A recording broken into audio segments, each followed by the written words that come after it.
Tell me how you are. It's Sunday, right? Yeah.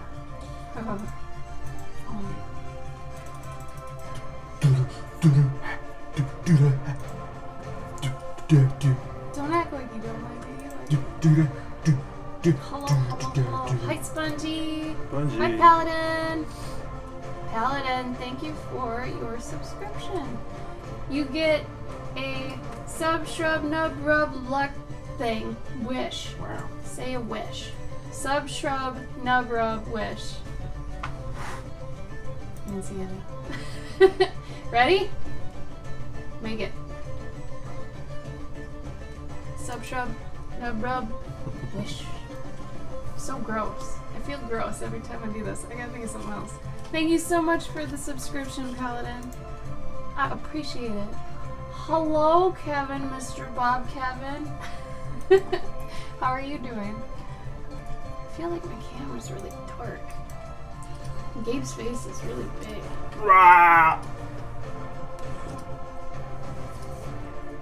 Tell me something good that happened to you guys today, huh? Huh? Huh? I guess it's only 4 o'clock, but hey. Sub. Hi, Bees! Bees! Yay, Bees is here, you guys! Hello! Peace, peace, peace, peace, peace. Okay, we are on day 3. Well, I'm not on day 3. I think I'm a day ahead, but y'all should be on day 3 at least. Yeah. Good day at work. Got to cuddle a baby sugar glider. Oh, they have to be what, 2 or 3 inches when they're a baby? Even smaller than that, I guess. Yeah, Paladin. Did you do what the hell? Insta story streams, or did you do what's it called? Twitch. Or did you do Twitch?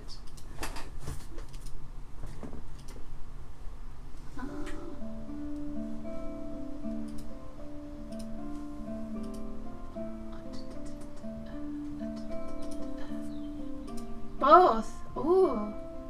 Oh, they're both Instagram. I see.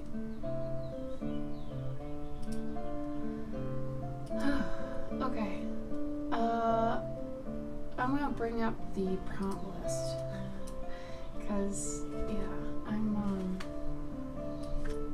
think I'm on day 4.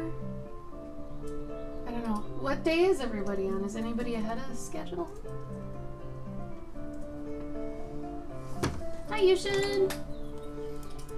I suppose, yeah, evening, huh? Hi, Nova! Hello, hello, hello! Oh. Damn! I gotta wake up. It's 4 p.m., come on. I made some iced tea and threw some frozen raspberries in it, and it looks kind of fun. The white things are ice cubes, but it actually, I can taste it. I'm not going to be able to eat the frozen raspberries afterwards, though, because that usually tastes kind of gross. It's so weird that frozen fruit from the store tastes nastier than frozen fruit from just whatever. Hey, Ronaldo. I'm on day 3, but writing up panels for day 6. Atta girl. Paladin, thank you. Hi, Jaunty. Oh, 11 p.m. That's good, Spongy. Roll with it. Keep going. Gabe, what day are you on? 3. So Gabe's on track. So this actually ended up being pretty good, where Gabe's doing comics, I'm doing storybook style, Gabe's on time, I'm a little ahead, so we're each kind of being a different sort of person, which I think is good. I think it's good to show both. Yeah, here we go. So here's another benefit to doing things ahead of time. Yesterday, I had drawn this, and this is actually a really poor shot. So I'm gonna redo that, because this is part of, let me see, where are my other pages? Okay. So you guys saw me do these 2 yesterday. So for today, do they refuse or accept the call? Do they want to go or not really? So for that, that was going to be this frame, but like I said, I ended up drawing it really poorly, so I'm going to redraw it to look like this, which that's not the real one. That's real. Because then I can see her expression. We're not looking directly at the thing because it's very similar to the next shot, or after the next shot. It's similar to this, just a little too close of an angle. So I'm doing a profile shot. You can see she's distraught. Something's wrong. And then you kind of get a feel of where this is, so that when you do see this frame, you'll know she's looking at that. So this is a way better angle than this was. Because you can tell she's like, oh, sort of, from the back, but it's still bad. I thought it was going to be smart because it's covering up, you know, what she's looking at, and you can see the flames and stuff, because in the next one they're blown out. But really, it's not worth it. You'd rather sacrifice that sort of shot for this, you know. And then that was yesterday's. So I decided that not only is her hut shaped like a beehive, but it's also shaped like a flower from the top down. So I thought of that at the very last second yesterday, because you guys didn't see me do this on yesterday's stream. I decided that this needed to be supplemental for yesterday's piece, because yesterday's piece was a little too jarring, just jumping to it, so I wanted at least one more that kind of led into it. Thank you, Spongy. Yes, exactly, that sort of thing. It is pretty yummy, Jaunty. What's funny is I was taking the raspberries for a while and blending them with the tea, thinking it would make it taste more like raspberry. It kind of did, but for some reason just having them floating in here is doing just that, like the infusion thing. It's working fine. Mashed together first 5 days. That's good, Yushin. Yeah, do some thumbs before your roughs. Oh man, Papa John's is here in a beater car. Hell yeah! Hey, D-pad. Does that make it taste better? If it's in a beater car, I trust that it's kept warmer for some reason. If they have a nice old or a nice new car, it's gonna have good AC. That's true. And then your pizza gets cold. So I want an old car that doesn't have AC. Poor pizza driver, but then I know my pizza's still warm. Today didn't go out, but since I had already done my day 3, I've been tying my room. Hey, nice, Laura. So you bought yourself a day. There you go. Oh, I never played Dark Cloud, Spongy. Mainly because I thought it was too close to Zelda. I was like, I don't know what this is trying to be, but I never really played it through, so maybe it wasn't. Hi, Creating Art. Rest in pizza. Sniggle, hi. Have fun in Pizza Hell. A series of children's books about her would be brilliant. All for Freya. Oh, Paladin. Well, I'll at least have this one. So Gabe and I decided that not only if you end up making a story, you take the class, you make the book, but we're going to actually make a web page for everybody who's ever made a book from their JourneyJune and have your listing in there. So let's say you put up your book on Etsy, right? We'll put your link to your book on your Etsy on our web page, so that anybody could look at this page and see all the people that have made books off of JourneyJune, including ours, but, you know, so that way we're also pimping what you've done, you know, your accomplishments. So let's say in 2 or 3 years, if we do this all 3 years, which I'm sure we will, because this is too much fun for us. Already we're having a great time. If we end up getting kind of popular or something, hopefully, then the people that come into the challenge can look and see what previous books have been made off of the challenge and then potentially even purchase them. So it can be pretty cool. It'd be cool to see, like, you know, 2018, all these books, and then 2019, and it's like so double as the amount of books in 2019. Returning, you know, veterans of 2018. And I mean, at the very least, you could be putting together a digital book, which I know at first you're probably like, oh, well, if I don't have, like, if I made it in 2018 and then it's 2020, I don't have any copies left, are you still going to have my link up? Well, just always have a link up for your digital version, and then you'll always be getting money. And I feel like a lot of people like to buy digital versions anyway, so, you know, like, we don't have a lot of room in here. So, like, we're looking more towards, like, buying digital things nowadays anyways. Yeah, we don't want many physical books. We'll take them if people give them to us, but we've got 3 bookcases, basically, that are full. And we don't want to get rid of what we've got. So, hi, Katie. Spongy, yeah, we have. We're not going to be able to teach you how to do the ones that have the page turners, because usually those are Flash. I know a site. Okay, but like to put it on Etsy and download it, you can't use those. No. No, it has to be a PDF for Etsy. So, I don't know how you'd go about selling those ones that you're talking about, because usually they're just online and you can flip the pages and whatever. But, I mean, if you want to give it away for free, you could do that. We could have a little free section. But if you want to sell it, you'll have to have it as a PDF, and that's what the first part of our book publishing class will be about. It'll show you how to do a digital book. And digital books are always just nice to have for the people that don't have a ton of money and can't get a physical book or don't want a physical book. So that's why we're going to teach you how to do that at the very least.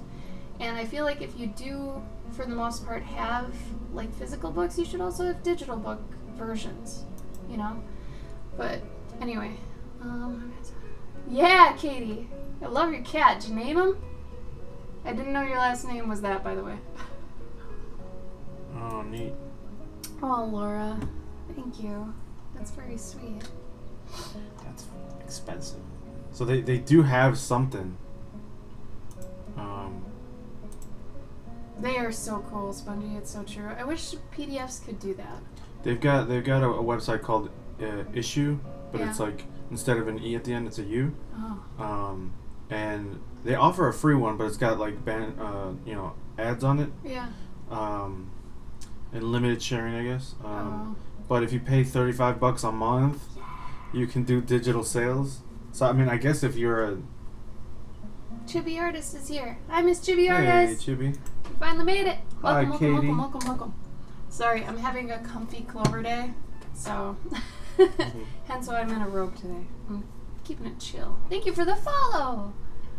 Oh, you kicked out some of the Clovers. Hi, Miniacs. Miniacs. Katie, what kind of name are you looking for? Do you want something silly? Do you want something like an old man name? What kind of name? Because that'd probably help us like narrow it down, you know. All right. I don't know if I'm gonna be here today. I'm gonna work on it, and I'm gonna have to pass out. I get it, Snag. I know you've been working your butt off, so yeah, do it up. Get that sleep in, man. If you haven't tried a ZQL and you're looking for a sleep aid, it's pretty good. Knocks you out. It knocks you out and it's not habit forming, which is really nice. A silly, cute name, like just as an example, like Puffins or something like that, something adorable. Mortimer. Mortimer's like an old man name. I thought it was an old man.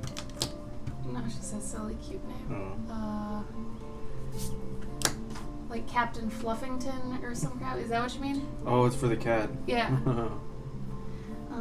Okay. So. You should just name him something ridiculously like I don't know, like Robert. That's what I was saying, like an old Trevor. man name or a regular name, Steve. I had a friend who had a cat named Steve. Johnson. Yeah, that'd be cute, like a last name. Anderson. Anderson. Yeah, that's cute. Hey, Eric's. Oh, Garfield. Are you joking? I'm not joking. You meant that and then you realized what you said? I knew it was gonna be stupid. Oh, Lord. I'm sure I'll get some people going like, "Oh God, you're an idiot." You have a regular cat named Dixon? Yes. Dixon. Dixon Butts? No! Dixon Butts. Spongy, that's fantastic. I'm drawing a bit more, but it just and it ruined me. Oh, Snail, I'm so sorry. I apparently have a black nose today. I apologize. Do you like a serious name on a goofy cat? I mean, you could have Richardson. the name Richard always strikes me as I like... have to write down Dixon Butts. That's Spongy's. I know. Spongy, I might make a cat toy named after your Cat? your cat. A little figurine like one of these. What about Chet? Chet. Chet. Hey, Nurse Chet. Nurse Chet. I'm Nurse Chet. Sniggle, there was a movie we were watching recently that had a jock named Chet. Dead Poets Society. Oh, it was Dead Poets Society. Yeah, there was a jock in there, and his name was Chet. And I turned to Gabe, I'm like, "Hi, I'm Chet. I'm Nurse Chet. Welcome to the hospital." Okay, Katie. Yeah. Don't let that stop you from drawing him, though. If you gotta, you gotta keep him going. So. I really like the idea of a last name. I like Richardson. Richardson. It sounds like they're your employee. Wilkerson. No, my mom's last name was Wilkinson. Oh, it's too close. Hmm? I'd say Richardson because it's like you're the VIP and you're like, Richardson, Richardson. get in here. It's like, boss, what's wrong, boss? Mm-hmm. You don't even know where these reports are supposed to be yesterday. No, sir. No, I didn't realize. This is Nurse Stacy. She's a babe. Dr. Stacy, I'm sorry. I like Nurse Chet. Was that from something, Sniggle, or did you make that up? I forget when we talked about it. I'm missing all my erasers. I don't even... Are you guys still liking JourneyJune so far? Is it doing well for you? I am really excited, though, to do the, I don't know what else to call it. I'm going to call it a pimp page. I know that's bad, but for the moment, I'm going to call it a pimp page. I'm excited for it. This is the pimp page. Because, then we can put everyone's links to their books on it, and, like, maybe... It's locked! It's locked! And then we can do that, and then have everyone, maybe someone even really likes the JourneyJune stories so much that they want a collection of all the people who have done JourneyJune. Who knows? So all the proceeds can go to a society. Honestly, we could do that. Like if people want, I don't know. That'd be weird. We could have an option at the bottom where if anybody does put up like a digital copy or something, they could be putting all their proceeds towards something. I don't know how that works. There's got to be a website that lets you... No. So under each link, it would be like, if the person wanted to choose where theirs were going to be going, they would take care of all that. Mm-hmm. They would just be saying, all these proceeds go to this. Mm-hmm. Like under my link, maybe all proceeds go to the Animal Humane Society. Mm-hmm. Something like that. Oh, Miniacs. Yeah, Rich. Katie, if he's rich, could name him Richardson, or, I mean, you could do Dixon. Like Spongy is saying, then his name is just Dick. I don't know who your audience is. Think about your demographic. Actually, I like Dixon with an X. Oh, that works for sci-fi. Yeah, that's a little bit more, that's a little less, obvious, I think. I'm an athlete. I don't skateboard. I love it, Sniggle. I love this guy. After JourneyJune, you gotta do a Nurse Chet story. It'd be great. Yes, Miniacs, I do.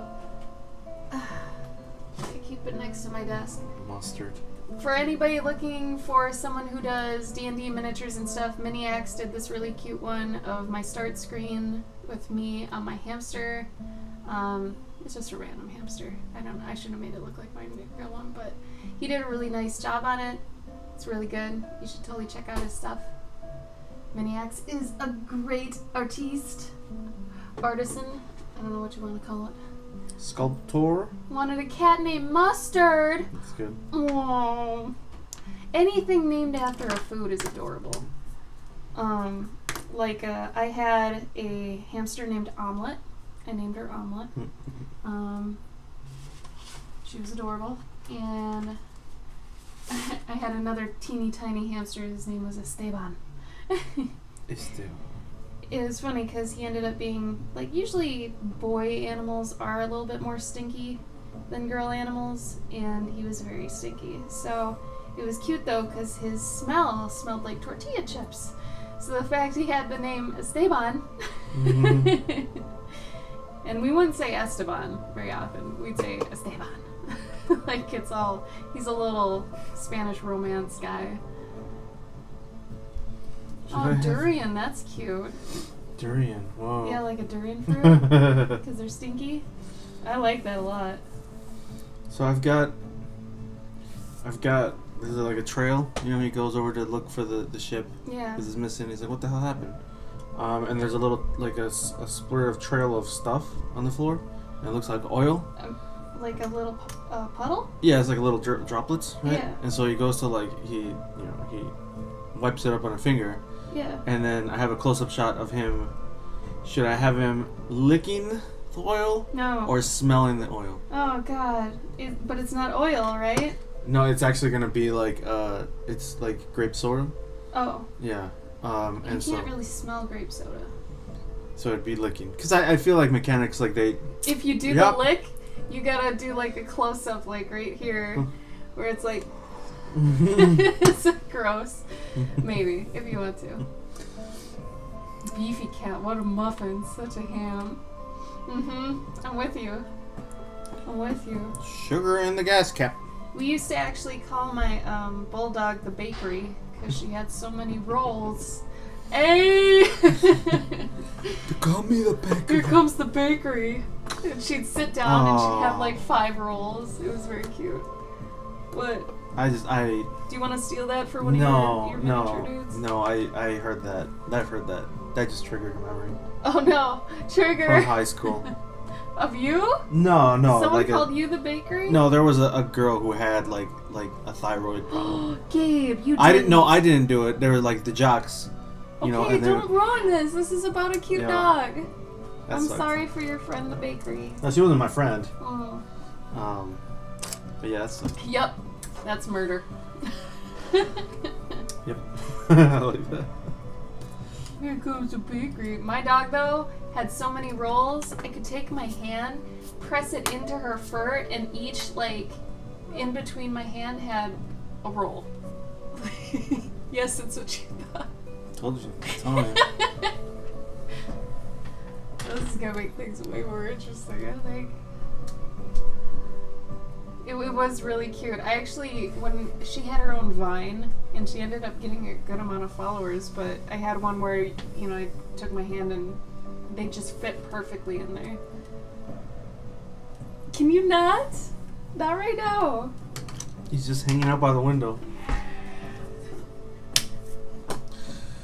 So the new family moved in.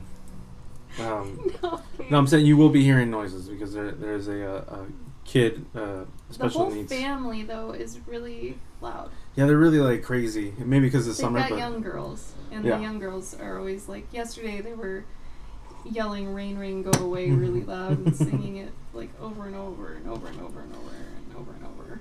But yeah, if you guys hear like Screaming, don't worry. Yeah, It's okay. It there's- is okay. there's no drunk people here. It's No. special needs kids. Yeah, that is obviously okay. Mm.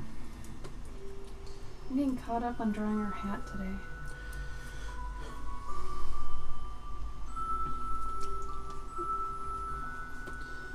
You know what I was thinking about? What? I gotta go to like the library and dump off Party? like, huh? Party? Party every day, and just dump off like Albert? all of them. Be like, here, I don't want these. Can you just give them away to the kids? I drew these. I don't want them. I think that'd be fine. Mm-hmm. I don't know why not.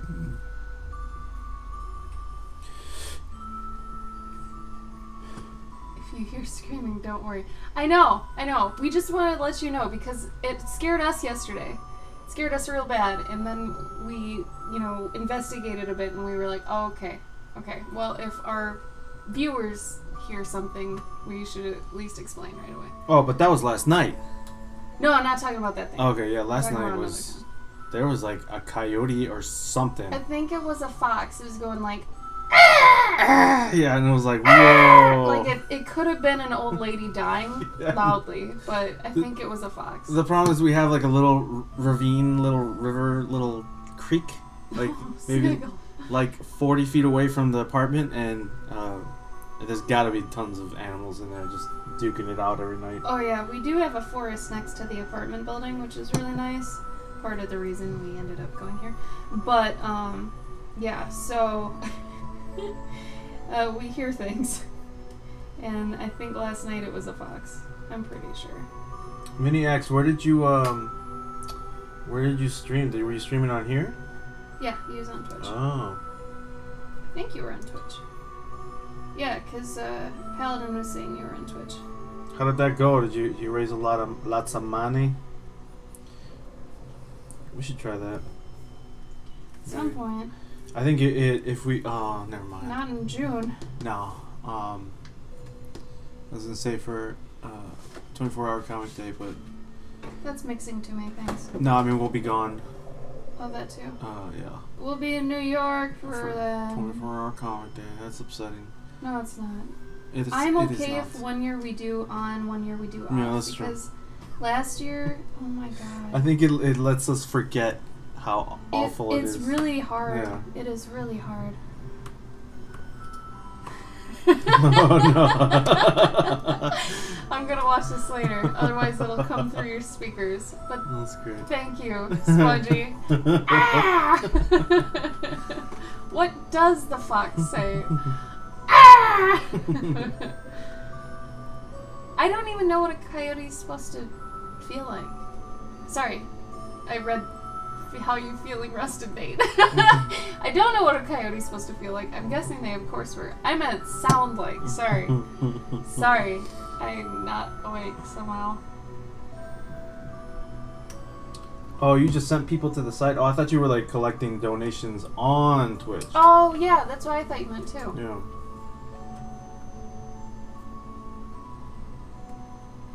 I guess at least in that Hey, Shonda.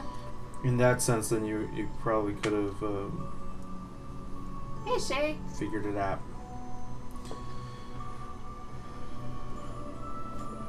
I think that should work okay, Mini-X. I don't know, though. You're gonna be battling a lot of people who wanted to get drunk that night instead. So, I don't know. Maybe January 2nd would even be better? But then people are hungover. I don't know. Either way, I think you're gonna be battling drunks. But it's totally up to you, obviously. We usually do a New Year's Eve stream. But that's usually for the people that don't want to go out. But if you're doing it to raise money specifically, I don't know how much you're gonna get.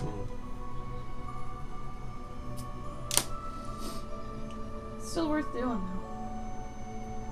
Most of. That's why it's perfect. It's just something stupid midnight so people watch it. I guess. Mm-hmm.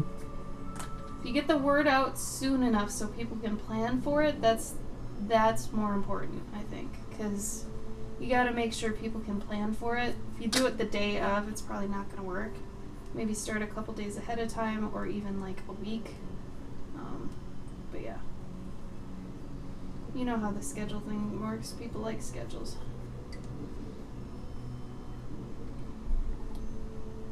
Wait. There's like a ghost voice after the first and it might have been Gabe, or it might have been the person outside. I don't know. I'll have to listen to it later. Because like I said, if I listen to it now, it's coming through the speakers and it'll be really loud for you guys. Do you remember the millions of bugs live on you? That's what happened. Oh, that should work, Mini-X.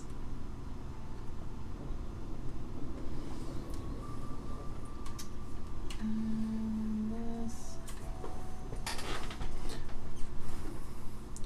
I guess that would work for like the first maybe like 3 hours, and then probably imagine you probably get some radio silence, at least from US people, after 4 until like noon, after the hangover leaves. I don't know if people are going to be logging on right away like that. That's what I mean. Like, it's probably going to be pretty quiet. I mean, granted, though, when we did it this year for January 1st, we had a good amount of people. So, I don't know. You might. Because we did what? How many time zone New Year's Eve? We did, so you could steal this if you wanted to. We didn't just do the ball drop thing. We did it 4 times for each time zone. So if you guys go back and look at our, I think it was on my stream, our New Year's Eve stream, every hour for 4 hours we celebrated each time zone. So Eastern, Central, Mountain, Pacific. It was actually really funny. I enjoyed it. Yeah, I suppose you get a lot of British folks then. Yeah, that's true. Do they celebrate? Oh, I think everyone does. Even like, So it's not like Chinese New Year stuff? No, I bet you even Chinese people celebrate. You think so? Yeah. Okay. Because I know American people, not many do Chinese New Year. Mm-hmm. Except my Chinese friends. Mm-hmm. But maybe it's the other way around. I'm not sure. Is anyone confused on today's prompt or anything like that? Any questions about JourneyJune? Oh, yeah, that's right. Kevin, you were there, you know. I'm glad you had fun. I had a lot of fun in that one. We dressed kind of fancy, and I don't know. I did. I don't remember if you did. Yeah, I wore a tie and a Did you? shirt. Oh, okay. And underwear. Look at that. Step up. Paladin. Thank you, Paladin. Oh yeah, it is a different day, 100%. But I'm just saying, like, who celebrates what. I didn't know if, since Chinese people have their own New Year, I didn't know if they celebrated ours, and I didn't know if everyone around the world celebrated the New Year like, you do. I don't know. I had no idea. Je ne sais. Okay, Spongy, so how do we... These 5 are really hard to write, these first ones, because we had to extrapolate it a bit to be around 3 things, because some heroes reject it and some heroes accept it, right? So for Hazel specifically, her elixir gets stolen, which is like the honey of all her honeys that is a small amount that can cure almost anything, right? That's her thing, her main thing. So she sees it's gone, and then she's just gonna fucking book it out. Like, that's her acceptance is, I don't have a choice, I need to get this shit back. But for anyone else, think of Luke Skywalker. He didn't want to do anything until his aunt and uncle were destroyed, you know. So that was reluctance that he ended up getting forced into it, right? I feel like also he did want to. Like he was torn because he was like, no, I want to listen to my aunt and uncle, but I also really want to go hang out with some star dudes. Thank you, Shay. Yeah, I don't even remember exactly what happened, but... Well, yeah, and then, like, he had no choice. I mean, if you look up the trope of the reluctant hero, that's what it is. It's a hero that's like, no, I'm not special, I can't do anything, blah, blah, blah. It's Harry Potter sort of thing, too. They just don't believe they need to go anywhere or do anything. They can't believe they can change their world, whatever. It's a little bit more of a depth idea to add in, to make your story a little bit deeper, just because then it gives them some dimension, you know? Because if they're just like, hell yeah, I'm going, then it's just kind of too easy. So it's almost like their first trial is to accept it. So mine, she obviously barrels right into it. Gabe, is yours going to be reluctant, or what do you think you're doing? Yeah, no, because I mean, it's missing. So he's like, well, somebody stole my shit. I gotta go get it. So, so he doesn't want to do it, but he has to. No, I mean it's more like yours. Oh. Actually, I just realized somebody stole something of his too. So, sorry. Maybe you could change that. Yeah. He does this all the time. If you steal anything from that story I told you the other night, I will end you. I don't even remember what you're talking about. Exactly. You don't remember it now, but you do that a lot. You'll forget something I tell you, and then later on you're like, oh, I thought this great idea. Well, no, I mean, like, how often... 3 times so far. No, but like how often you can't blame me for the trope is that it's something inception. Gets stolen, like that's maybe it's not stolen. I mean, is it the ship? Huh? Yeah, the ship is missing, so he's like, well, what the hell happened? You know, and well, maybe he won't say it's got stolen. Yours isn't exactly stolen, though. No, because I mean, like he'll be like, well, what's going on? Where did he go? Yeah. And then. But it's not exactly stolen. Yeah. Yeah, Labyrinth is a good one too. She didn't exactly want to go, but she had to get him back. Oh, Dragon Slayer! We got that movie. We gotta watch it. We do. Shit. No, you shouldn't. Yeah, Frodo was kind of gung-ho, though. Actually, no. Frodo wasn't really reluctant at all. Bilbo, yes. 100%. Bilbo was very reluctant. But Frodo, if you think about it, Frodo's like, I'll take it. I'll take it. Especially at the Fellowship. Remember, everyone was blah, blah, blah, blah, blah, blah, blah. And he said, I'll take the ring. I'll take the ring to Mordor. So... It's called the GIF. Star Dudes. Everybody liked your Star Dudes. That's what they were. They were total Star Dudes. Yeah, day 6 is a tough one. The tiny test. I'm even having trouble with that one, honestly. But just because you have trouble with it doesn't mean you won't figure it out. It's a problem. Think of it like it's math. You just need to figure it out. Look at what you've already created for your story and try to use those elements already in that. So, in my case, when I get to day 6, tiny test, the hero encounters their first hurdle, okay? Now, we kind of had this idea off of a hero in, like, coming up on a slime or something tiny, you know, something, it's kind of trivial, but not really, it's not trivial to them because it's, like, their first thing, but, or maybe it's not. Maybe your hero's, like, gung-ho, stubborn, whatever, I'll just stab it in the face. Maybe that's your character. For Hazel, she doesn't like confrontation. She's the opposite of me. So if she runs into any sort of creature or something, she's gonna either run or, she'd avoid it, anything like that. But I haven't gotten to that point of thinking of that yet. I'm still stuck in here. I'm wondering, like, in Willow, what was his first hurdle was getting the baby to... Yeah, they had to... I mean, technically his tiny test might have been Gurgle Gut. Because the guy that's a jerk in the village, that might have been his first test. That was before the journey even began. That was just to set up the character. But I think it was getting rid of the baby. Yeah. And then it might have been when the rest of his party left him. Yeah. Yeah, so, I mean, your tiny test might not even be, like, a confrontation. And Willow, if we're thinking of that, he starts off with this grandiose party of, like, 7 people. But then at one point, all of them leave except for Migosh, who's his little, like, main dude. Migosh! So it's just him and Migosh then, and that could be seen as a tiny test. Like, can you guys continue on without all this other stuff? I have the loot for day 7, but how does he get it? So, the loot could be from, destroying the tiny test. If it's a slime or something, they could find it in a tree.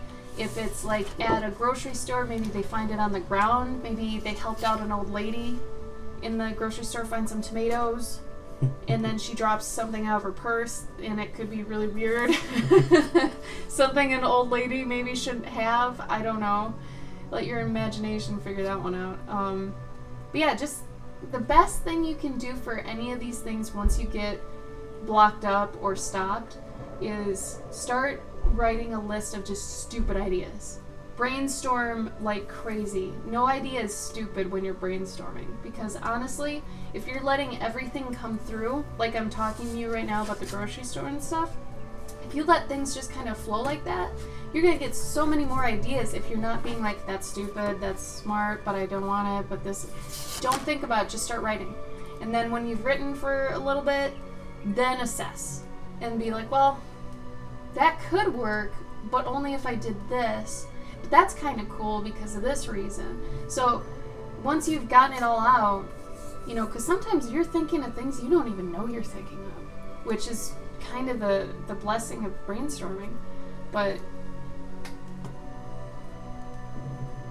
basically, Mini X, yeah. The Jerk is a great movie.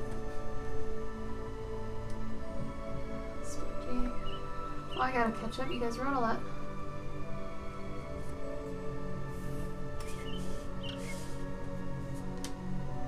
Oh no, Yushin. Go to sleep if you need to. Sometimes we get stupid when we're tired. I get you. Spongy. Then why did anything matter?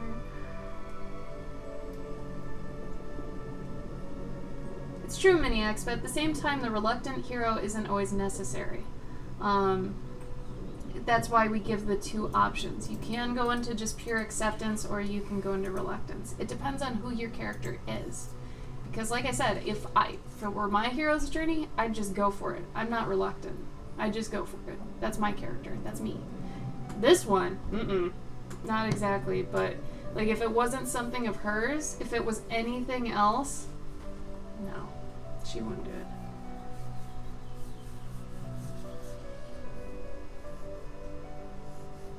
Offering advice and direction. We can try, Spongy. If you can kind of summarize where you're at, what you've done, and where you're confused on going, we can do that.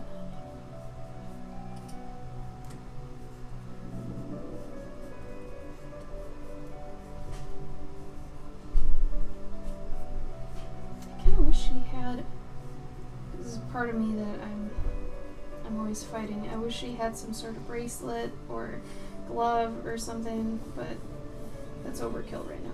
Details. Death is in the details. Yeah. This is not the time to be detailed, y'all. Don't do it right now. It's not necessary. That guy. Yeah.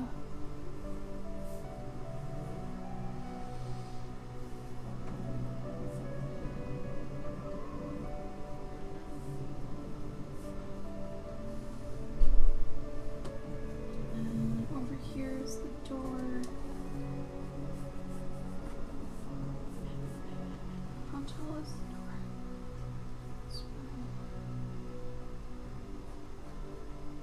Oh, and Avatar's totally a hero's journey, 100%.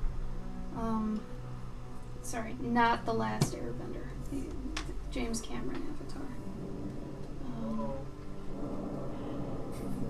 Scary. Hello. I thought of Melania. Hello. Hello. Hello.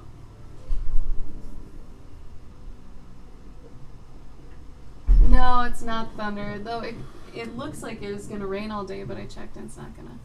20 sketches currently going back. Damn, Spongy, killing it. Roll the dice.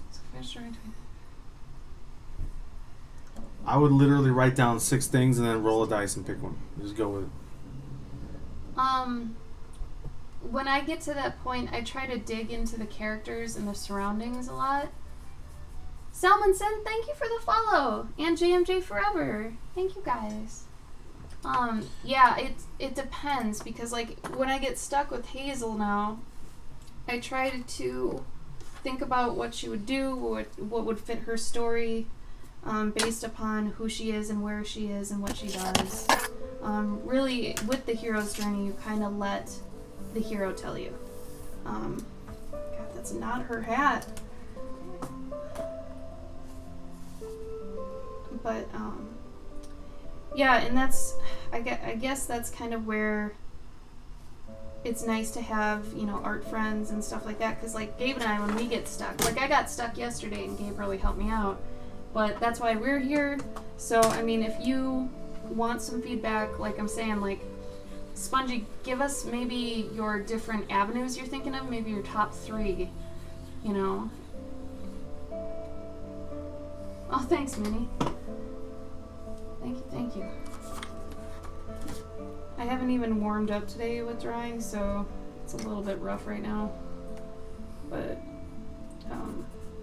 I kind of at least know where I'm going with it, but yeah, I'm not in the zone yet. Yesterday I was pretty in the zone. You guys saw that. Today, not so much.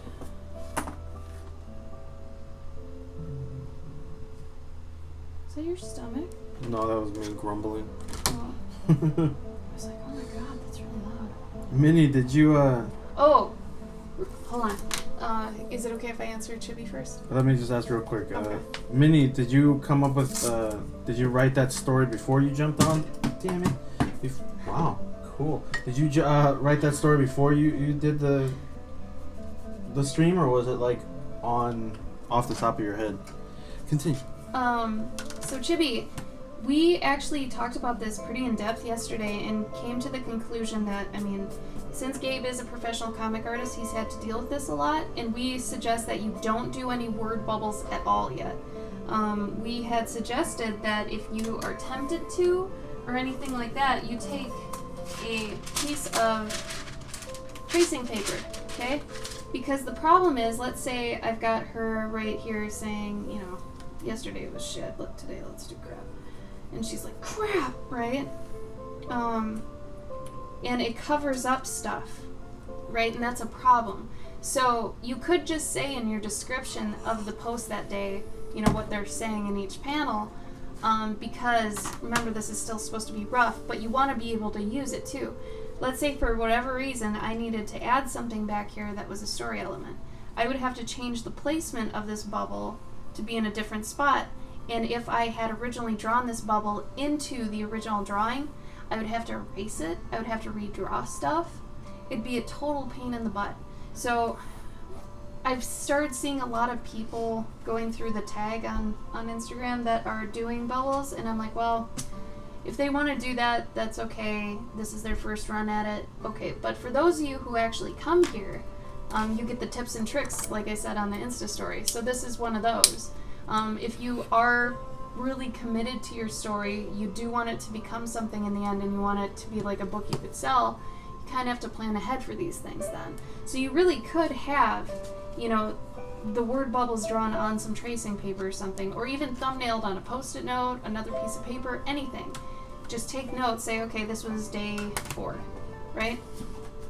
And then that way, when you actually scan them in, you take the time to clean them up, you can put in the bubbles digitally, as well as using an actual font. Gabe's very much a stickler on this too, that you do not handwrite your bubbles. If you got beautiful handwriting, I would even still say just use a font. But honestly, like, the only people that I recommend doing handwritten word bubbles are the people that have been doing it for a while. And understand how to do it, because a lot of what I see is a lot of the things I see. Where the hell did I put? Is the stuff that's in the water good or bad, Spongy? A lot of people will do word bubbles like this, right? And then they'll start writing, I went to the park. Selmanson, we're glad you're here. Thanks for coming. And then I started writing smaller because I ran out of space because I drew my bubble first. A lot of people do this. And number one key is to always have padding. There should be like think of it like an actual air bubble. There should always be like a pad that is... never go up to the bubble edge, because that's just a tangent problem then too. So there should always be a uniform amount of space around the entire, like pretend like there is another bubble in there, and this is the imaginary line that you can touch on there or whatever, right? Spongy, I would do 1 and 3. 2, I feel like would take too long, because it has to go through the evaporation process, then it has to go into the clouds, then it has to actually rain. I feel like that would take too long and might be a little bit, you'd have to like disassociate your belief a bit. But I think 1 and 3 you could totally do. Yeah, no, it's good tips. I mean, that's why you're here, get them tips. Actually, Miniax, tips. But Miniax, I'm going to disagree with you, because you could have 26 letters and they could all be the letter I. And or it could be variations of the letter I. I'm trying to think of smaller ones. J, L.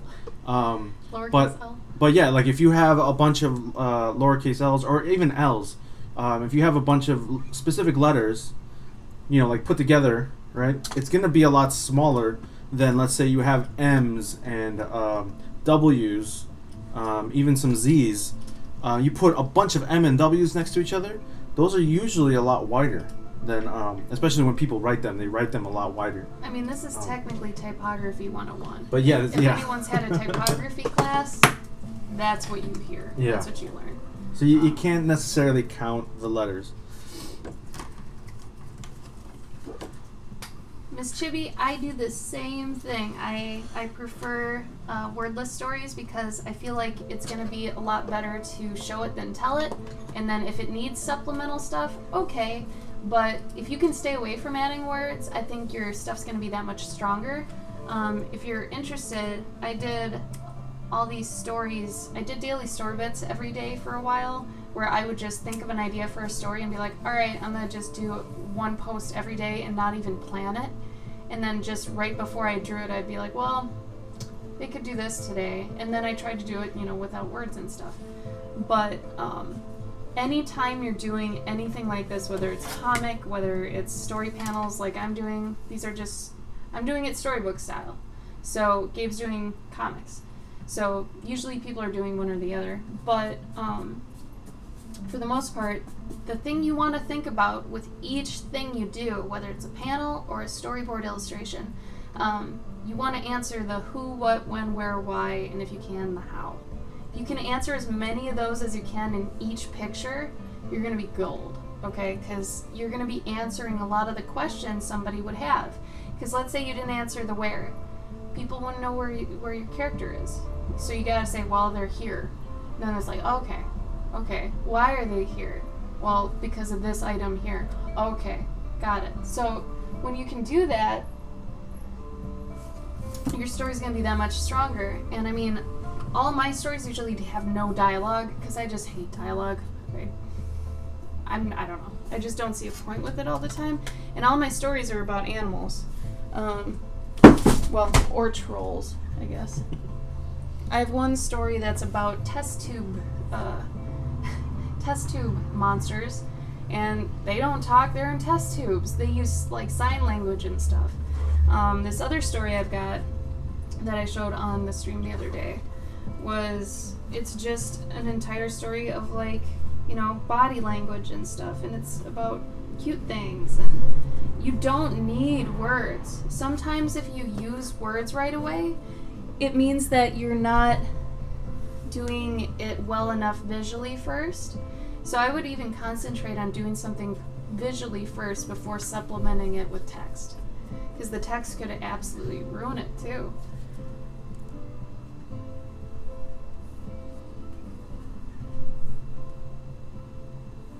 Oh, interesting, Miniacs.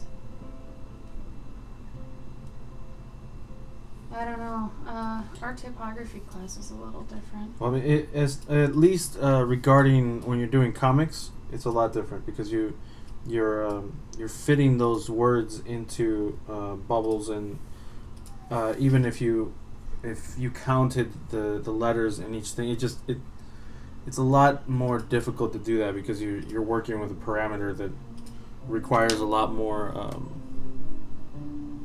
What are they called? A lot more variables, I guess.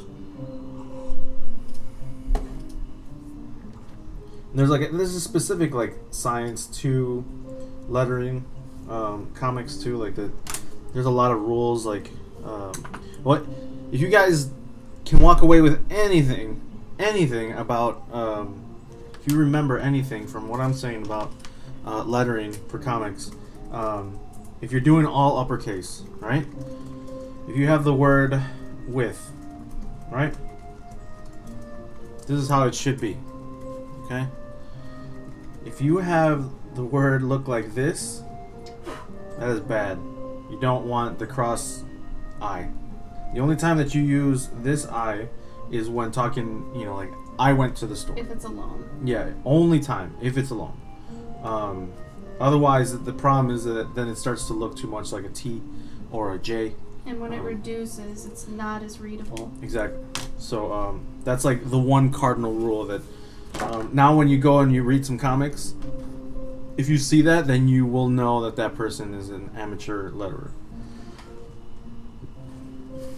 Gabe and I also got into New York Comic Con. I know we said so yesterday too, but if anybody lives in the area or knows that they're going, we'd love to see you. We love meeting people when we go to our conventions, so please feel free to stop by if you end up going. You know, we'll be there.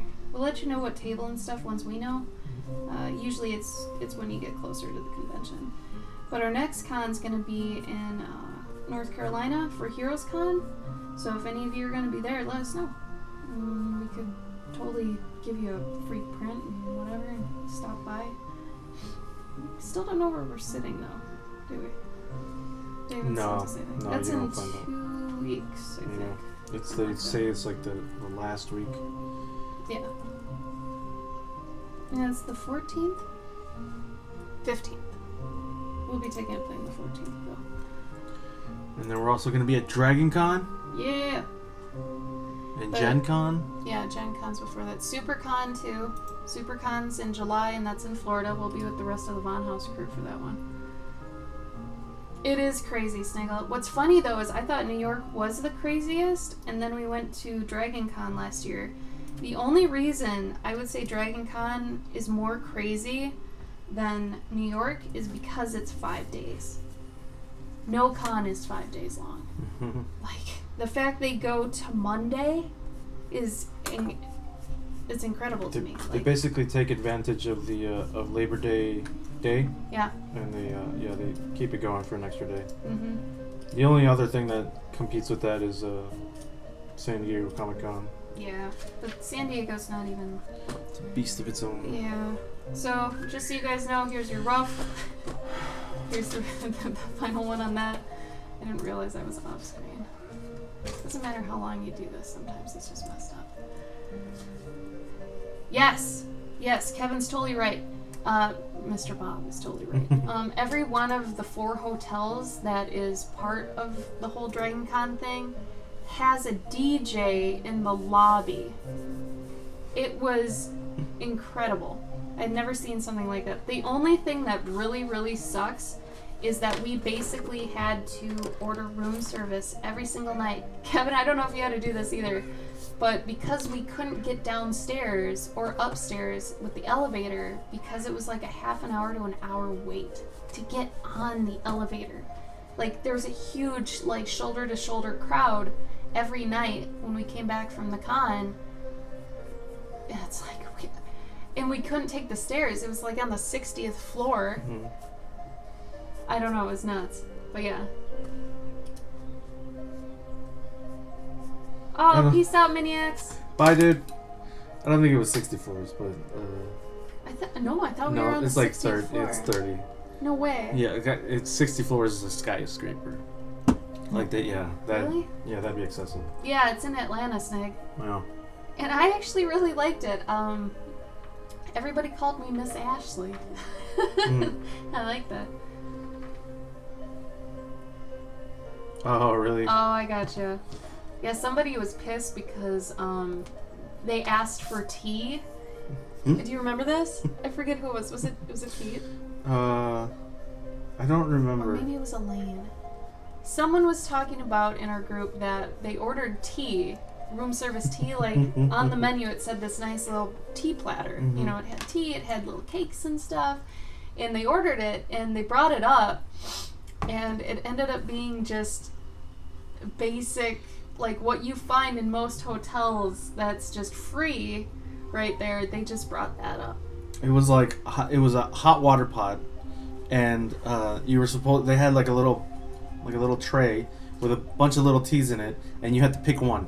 And they're like, "All right, make your tea selection. Take your water." It's like, man, I could have made my own water in the coffee maker. Yeah. Yeah, and gotten my own tea somewhere else. Like, this is ridiculous. Shonda, it would be if we weren't in costume. I'm not going 30 to 60 floors in a costume. Sorry, man. Nah. It also, like, we're standing all day, so yeah, at the end I'm of the day, standing all day. I'm not gonna stand for not 8 to 9 hours and then walk up that many stairs in a costume. F that. Maybe on a day like today, sure. I feel like they should have an elevator for people in the thing. Yeah. You know, who are attendees of the thing. Because the thing is that they have like, at least in the hotel that we were in, they had two. They had like the lobby that was like a dance floor basically with a DJ, and then they had an actual like club in there, where it was like a restaurant club they had or a something. rooftop one too. Yeah, it was a restaurant that had like a dance area and an actual club in the building. So it was like. Aw, Kevin, thank you. Is Octane good? Is that was that coffee you were talking about last year at my table? I think I remember you talking about that. That's a good name for a coffee place, I gotta say. Octane, right? Yeah. Spongy, did that help though? Damn Paladin. Paladin can get it. Wow, that's trying to wow that one, huh? Do they have good fruit drinks though, Mr. Bob? Because I can't drink regular coffee, but if they got some fruit shit. I was talking with my sisters. Oh yeah. Yeah, you know. Mm-hmm. Like, I had a standing desk at the last end of my office career thing. It was great. And then now, for the fact that we sit a lot, we, for one, try to sit in different places. So we're not just right here. We'll be in the other room. We'll sit differently. Not only that, but we go to the gym every day. And I run 4 miles or something. So we're at least getting in that physical exercise and trying not to sit for too long. And in fact, I think the us working at home is good because we do get up pretty often and go do stuff. Like go get more water or something and whatever. So it's not like we're sitting too much. We usually take a break every 20 to 30 minutes. But yeah, Spongy, I think 1 and 3 would actually make it better. Because then, and even if you could think of another side effect or whatever to the thing too, I think that'd be great. Yeah, cons are crazy. I'm still fairly new to conventions, but I've been to basically all of them. The big ones, at least. The big ones, yeah. The ones that matter. But I started 2 years ago. I was in a 9-to-5, 40-hour-a-week job doing mobile games, which ended up sucking. It was cool at first, ended up sucking. So I left it, and now I'm pursuing this stuff. But we do about a con a month. Sometimes we get 3 cons a month. Gabe's going to be going to Brazil in July because someone paid him to come to a con. Gabe, who are the 3 people going to this con? Okay. This is great. This is great. So it's me, obviously. Wait, let me pull up the website real quick. Come on, website. Great, let's though. go. So it's me, Jim Beaver, who you might know as Bobby from Supernatural, and Fifi O'Hara from Project One, not Project Runway. Drag Race? From Drag Race. So that's like a drag queen, a Mexican, and a supernatural actor walk into an airplane. Yeah. So that's basically like the only Americans that are going to be there so far, as guests at least.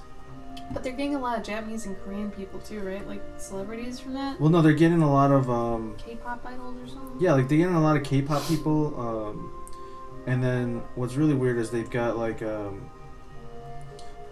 singers for like the opening like songs for like Dragon Ball and all these other like different like animes, which is really weird. I don't know. So it'd be like getting the guy who did the intro song for Family Ties. He's gonna be at blah blah blah con. He was a superstar.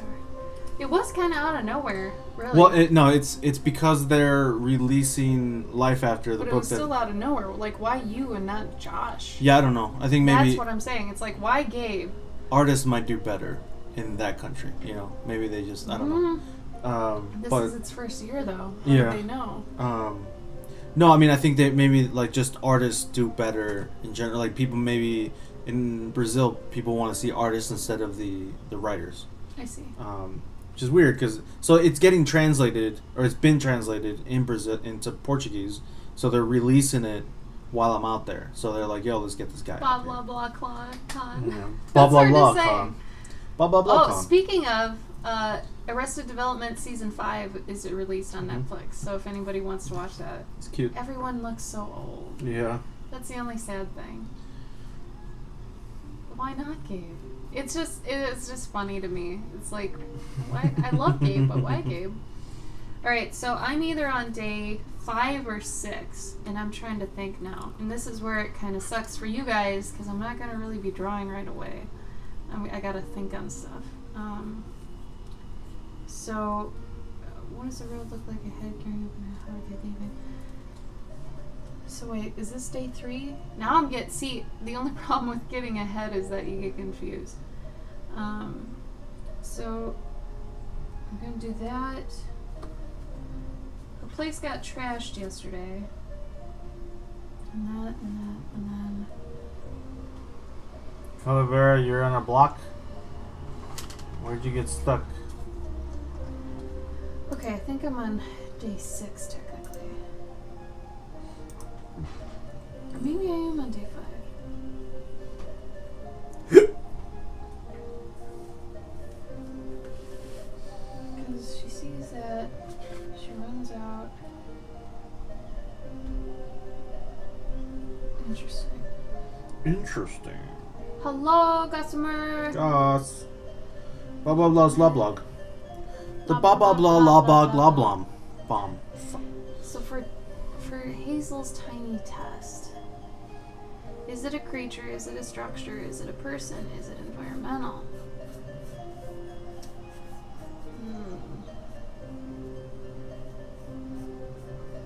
The blah blah blah blah blah. I almost think for my hero, Hazel, a obstacle befitting to her would be a hole.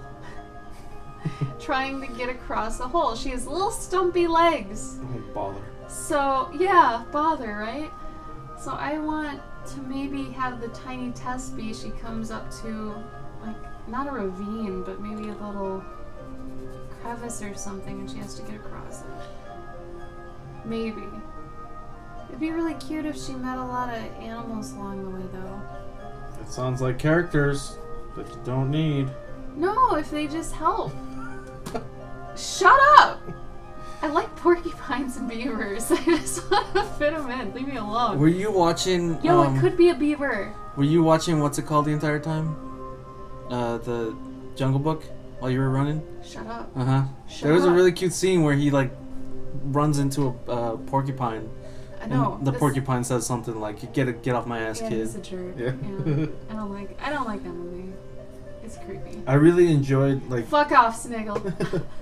I hate you. I like watching it without the sound on though, because it had a lot of great like expression stuff. Like they did a really good job of keeping them animals, but then making them look like they're talking.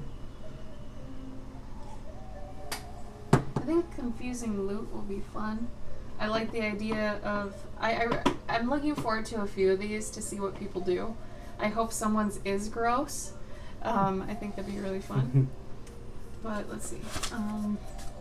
Calavera, I would recommend drawing your character a bunch of times, in different positions, and then get back to it.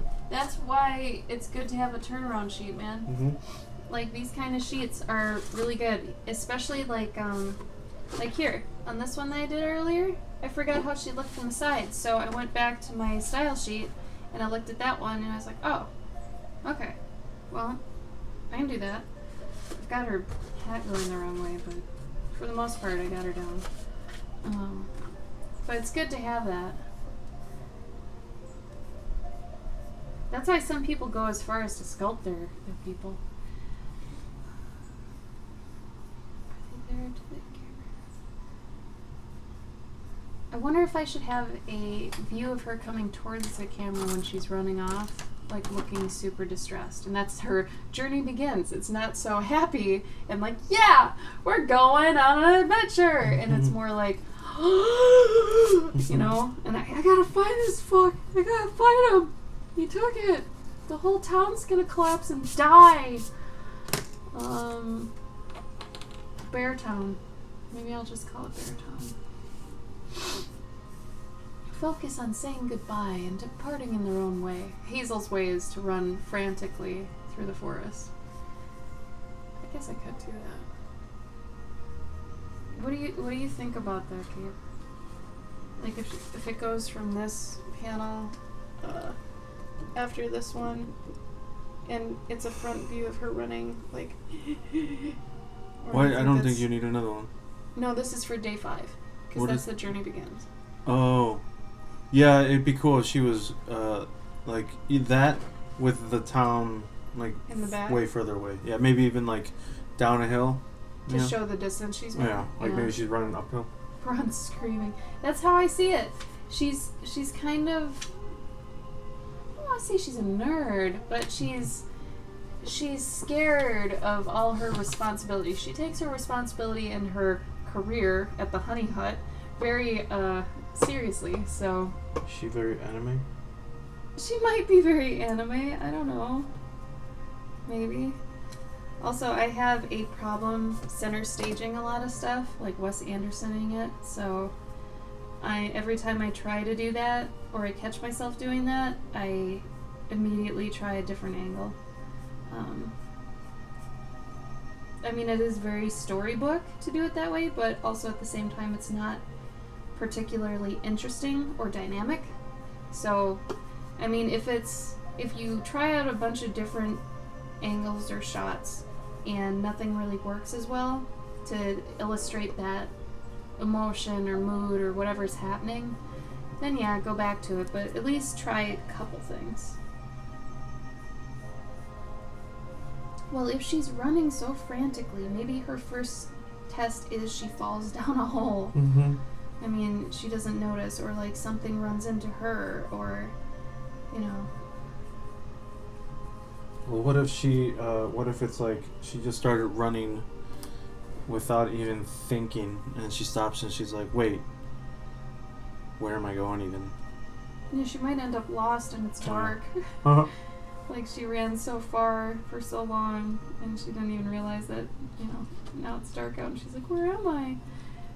No, Paladin, it's not gonna be blood and fur. She's a wuss. I wanted her to kind of be someone I wouldn't like. She's a pushover. She just wouldn't have any confrontation whatsoever. Yeah, she wouldn't be someone I'd want to hang out with, honestly. But, you know, that's okay. She's sweet. She'd be someone that I think would be... Okay, so think of it like this. Sometimes you gotta think of it in a different way. She'd make a great coworker. Hazel would be the type to bring in cookies every week for everybody. So she's Phyllis. Basically, but Phyllis could get mean.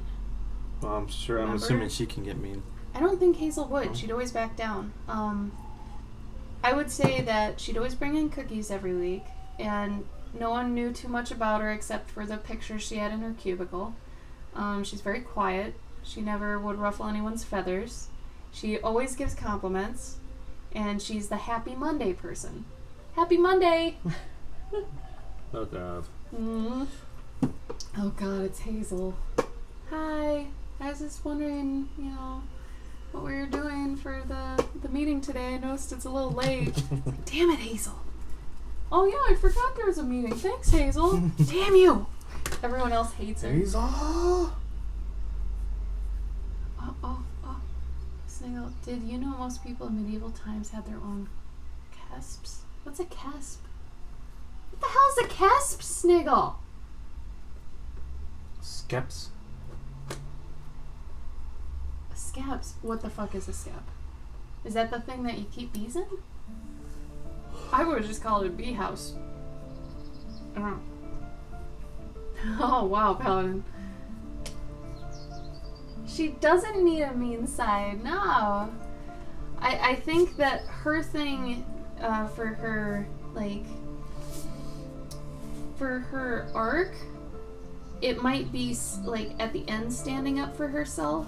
It's not going to be so much about, like, violence or beating anyone up, but conquering her timid nature, but not necessarily in a violent way.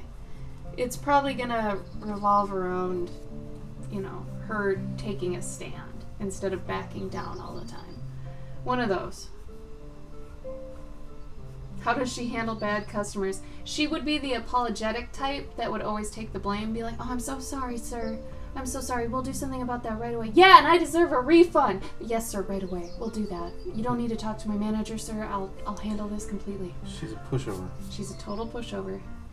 Like I said, I would be the bitch to her side, being like, "Hazel, you can't let people walk over you, man." She is anime. I mean, you could say that about any character, though, Gabe.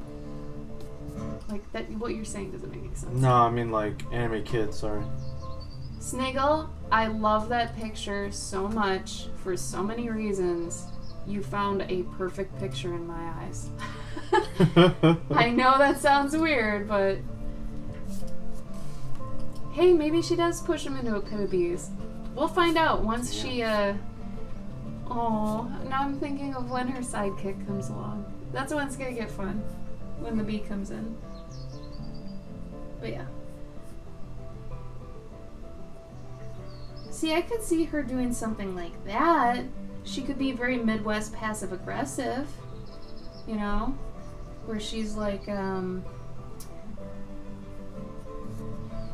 bless their heart, sort of, but they're this sort of person, she might be like that if she got mad. But there is someone I know that is similar to Hazel, or used to know, in high school, so I guess I wouldn't say I'm basing her off her, but, I mean, there are types of people. You end up having one that reminds you of another one. It's a skep. Sniggle, how did you learn about what a skep was? I'm so impressed and confused at the same time. Wow. No, Paladin! You guys are so dark. This is a kid's book. How dare you? Oh my god. Okay. Trying to remember. When you're running and you've got one hand that's forward, that means that leg is backwards.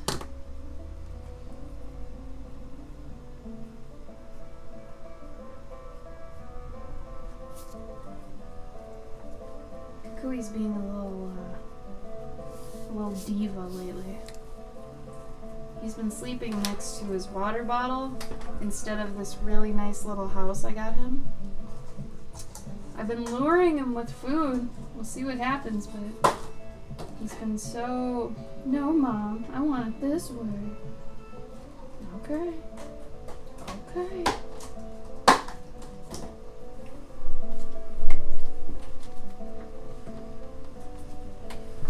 You eating cornbread? Maybe. Hey, do you want like the Alfredo? I don't know, maybe like right after the stream? Mm-hmm.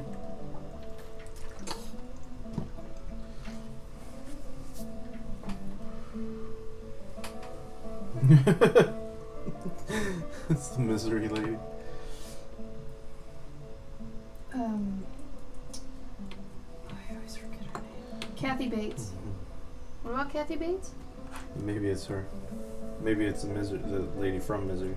Aww, Kathy Bates. What did we read? Oh, she's great in The Office. Mm-hmm. I forgot about that. Is there anybody here who's seen both the British Office and the American Office that can weigh in on which they like better? I imagine the American Office is better For Americans? Well, no, even whatever it is, but like,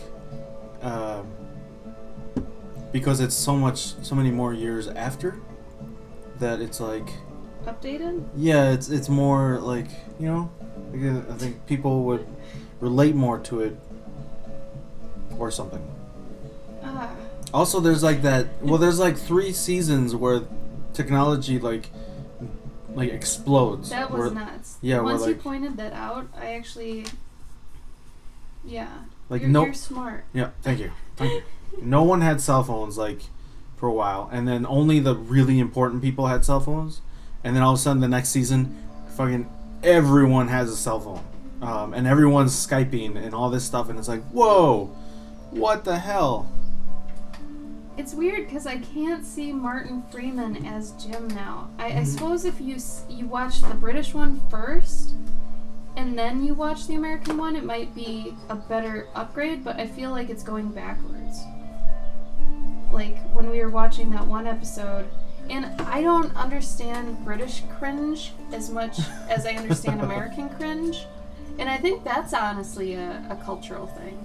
Like, I don't think that the Office Dwight from the British side is very cringy. Yeah. You know, or Ricky Gervais. I always think he's cool. Yeah. I don't even though he's supposed to be being cringy, I still like him. I don't know. They also they can say a lot more things. Yeah, they could. Yeah, they get away with a lot more. Oh my god! There's one episode they said they were talking about guy stuff, and it was like, what did they just say? Jizz? Yeah. And I was like, yeah. I turned to Gabe. I'm like, did they just say that? They can say that on TV? Yeah. And Gabe's like, yeah. Yeah. I was like, what? They're a lot more mature. Lenient, I guess. They don't have any FCC crap. I don't know. But I was like, wow. Paladin. Like, it wasn't even that necessary, but it happened. I don't know. Paladin, many years ago, what was it? 2007, I think. There was a free comic book day, and I was at a comic book shop signing, doing pictures for kids and stuff. And Games Workshop, I guess for free comic book day, they're like, hey, let's give away like one of these little things, as a free promotion to get people roped in, right? And I had saw that some people were getting them, and I asked the shop owner, I'm like, hey, can you save me one of those, because I know everyone's gonna want one. And he's like, oh yeah, dude, don't worry about it, I'll hook you up. By the end of the day, when I was leaving, he gave me a bag, and he gave me literally like 20 or 30 of them. So I've still got what is this, 5? I got 5 of them left. At some point, your little inspiration bug will hit me, and I will paint one of those. But I do have to get more bases, because I didn't get enough bases, and I got some bases here. But yeah, I got a ton of those. I think, what is that, 3 times 5? 15. I got 15 little dudes. And I used to, when we were living at the other house, I would take them and I would place them, I would hide them in little cabinets or on people's desks and stuff. Put one in Tim's luggage once. Yeah. I don't know. Did he find that? I have no idea. He probably did and gave him a little giggle. But yeah, I think I'm going to paint them. I bet he wouldn't even remember that you were doing that, and he'd be like, what is this? What is this? What is this? No, it was like the first episode, I think, and there was like a... No, it wasn't. It was the second one? No, I just picked it random. Oh, did you? Yeah, I did. Oh, okay. Yeah, it was pretty random. Bye, Sniggle! Bye, Snig! No, it was an episode where somebody had put, photoshopped Ricky Gervais's face into, some gay sex, With picture or something. White guy, or... I don't even know what exactly. Because the Jan was upset, though. Oh yeah, Jan was upset because it had gotten mailed out, I think. I don't. It got around or something. I don't remember. Yeah. But the British Jan was upset. Yeah, his boss was upset, and then he goes down to the warehouse, and they're watching a video. What was it his? Oh, they were watching porn. No. The warehouse people. One of the warehouse dudes had recorded his dogs having sex, and then Ricky was like, "Oh wow, that's great," it was really good. I don't know. It's I don't fun. know. It's a lot more risque than the English one, or American. Sorry. God, that gets confusing, and I'm American. I don't know. Good stuff though. Yeah, good stuff.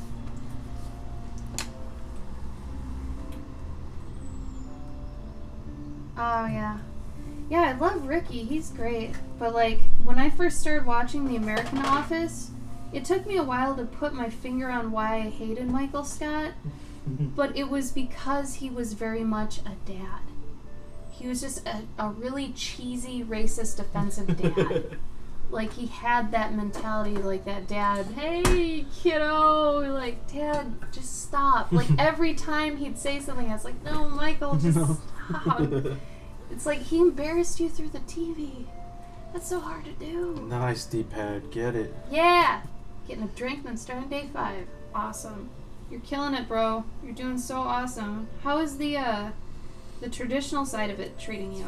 Are you enjoying that? Because I know you were a little bit scared of it. Is it going okay?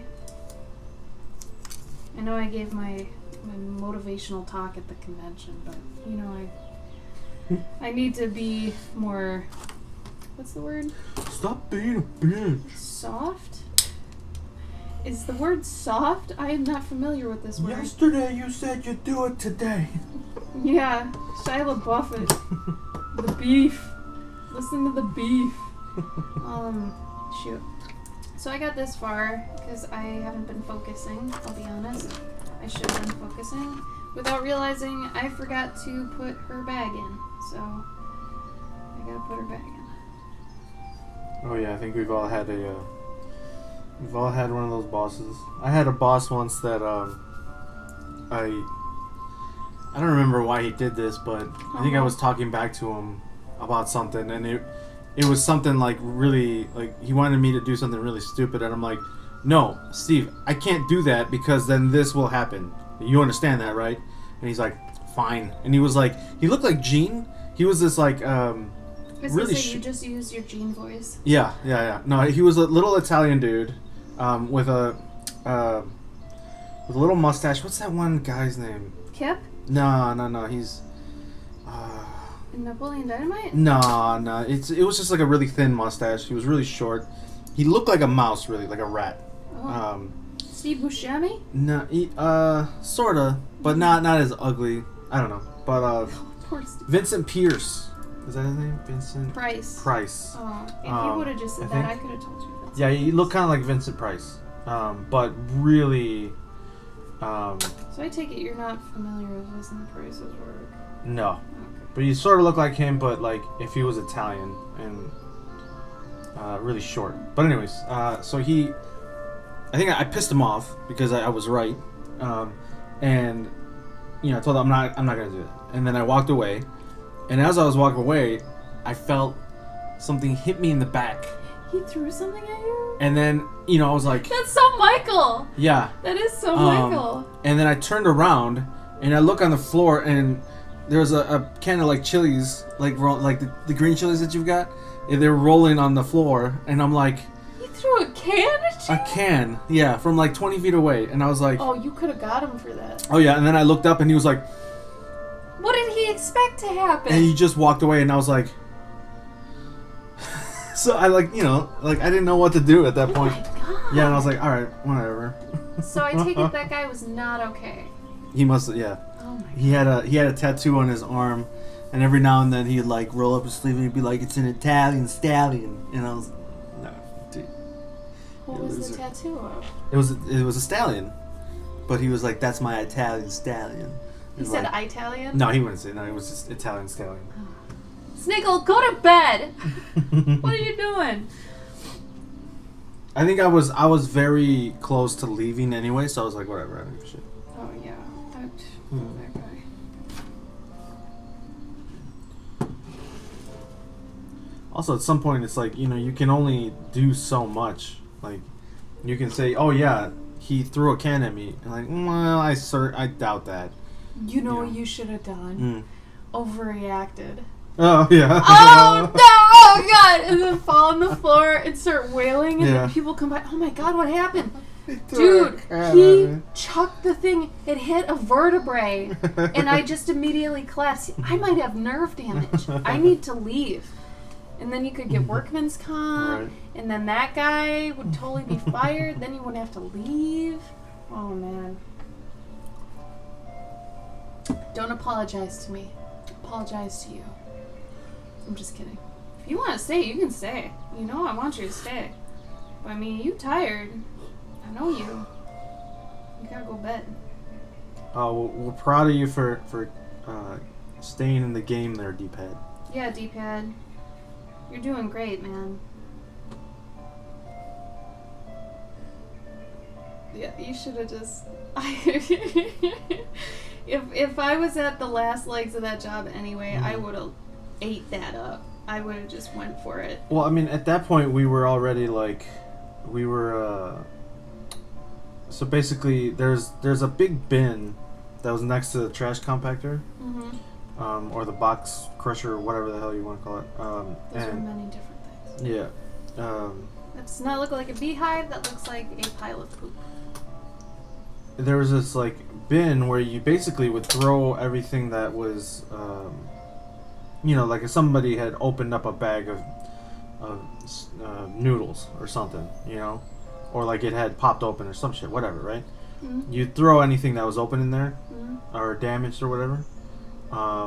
And so basically, we would damage things on purpose, open them, and eat them. Then People are horrible. in the frozen, because I was in dairy department, which was also not only dairy Oh, but I thought also. this was Best Buy. Oh no! Oh, you no. didn't specify. No, sorry. sorry. Sorry. What the hell is it saying? Oh, Dairy. so it was also frozen and dairy. So we would sometimes we just go into the frozen section, on really not busy days, and we just sit in the frozen section, pretend to be moving things around and looking for things that had gone expired or whatever, and we would just sit there and eat ice cream. How old were you? 17. Okay. And then sometimes we would. They had a deli section where they had the rotisserie chickens. Yeah. And 5 of us would stand in strategic areas to make sure that the boss wasn't coming into the back room, and one person would be the runner, and they'd grab a rotisserie chicken, not off the spit obviously, but from the little warming area. They'd grab it, and then they'd run to the produce refrigerator. And then they would do a signal on the phone, because whenever you John from management to aisle 7, right? Whenever you did that on the phone, it would go boop, So the dude who stole the chicken would just make it go boop and then hang it up, and that was our signal to run back to the produce refrigerator and come devour this chicken. So it'd be 6 or 7 of us just going ham on this rotisserie chicken. It was Going great. ham on this chicken. Yep. Hi, Grim. Grim. Colin just got to leave because I meet aliens all the time, dude. Was it on 6606? just a hunch. No, serious. Every time I hang out with my cousins, I'm meeting aliens. Aha. Some of them are illegal, but my mom's an alien. So is my dad. They're both registered, but They aren't illegal. they're not illegal. You mean a paralegal? Yo, dog. You mean a paralegal? Gynecology. Do you hear that womp womp? What is that? Is that your phone? No, it's coming from outside. No, it's not. Oh, sorry, from next door. They were short, blue, and furry. So they were rabbit people? Well, rabbits are blue, Gabe. Oh. Like what? I've heard this song before. Did they have blue Corvettes? No, that you're thinking of purple people eaters. Oh. They said blue. They were short, blue, and furry. Purple people eaters. Yeah, no, they... Purple I know. people eaters, not blue. Purple. That's why I asked if they have a blue Corvette. And a blue Corvette. And everything for me is blue. No, that's Eiffel 65. Was one of them Eiffel? You just confuse purple people eaters with Eiffel 65. I've never said blue purple eaters. Purple. No, I said you mean purple people eaters? You said yeah. No. Yeah. I didn't mean to say yeah. Blue meanies. Oh. Ooh, good call. They do sound like Smurfs. Bro. They're not from space. They're Smurfing? from the forest. They tricked you. Watch out for Gargamel. Isn't he the baddie? I never Gargamel. watched that shit. I couldn't do it. I couldn't watch it because my mom said that it was because she said it was devil worship. Gargamel was a devil worshipper. It wasn't? I don't know. Dude, I would like the Smurfs so much more if it was.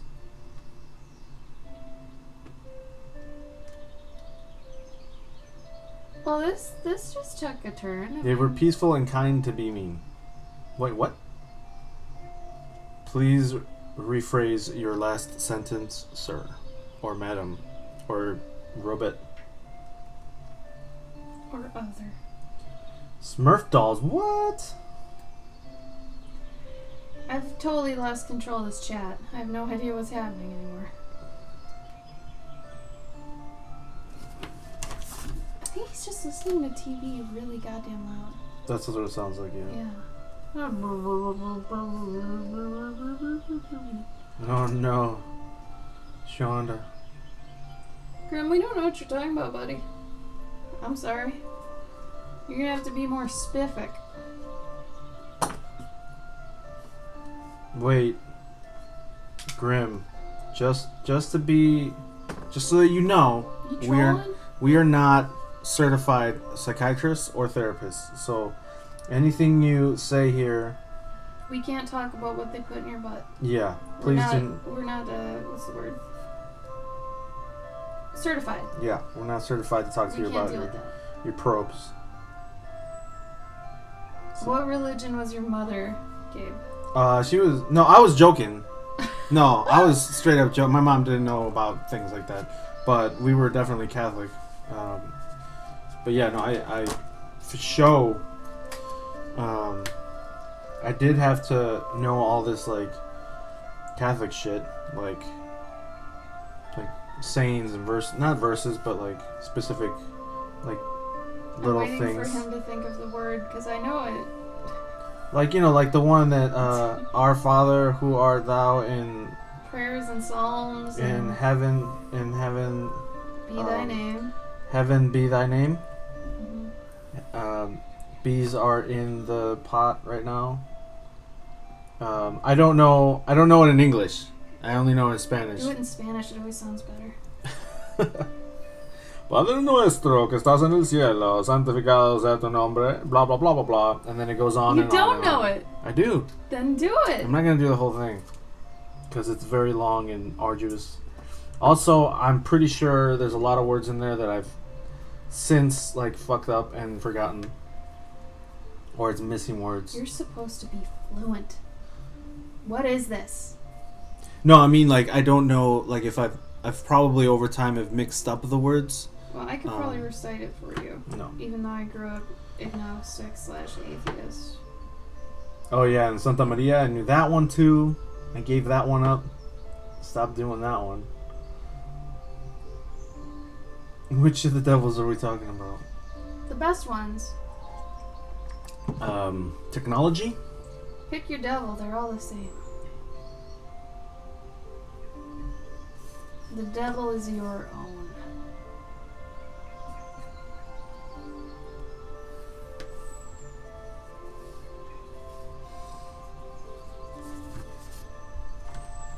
Oh, Serenity, what happened to your internet? No, internet. What is happening to your internet? Si tu nombre.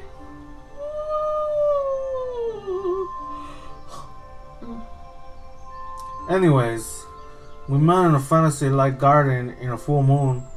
We cut cinnamon delights and giving each other gifts before the dream ends in a flash. Literally. I like to think that Grimm is Nacho Libre. Anyways. I don't know what these gifts were. Don't push your beliefs and your fetish on me, Grim. Oh, that sucks, Serenity. Cinnamon delights. I don't know what that is. Are those like afternoon delights? Boo! Or Turkish Rockets in delights. flight. Oh yeah, Turkish delight. Gabe, do you know what afternoon delight is? Sure do. Okay.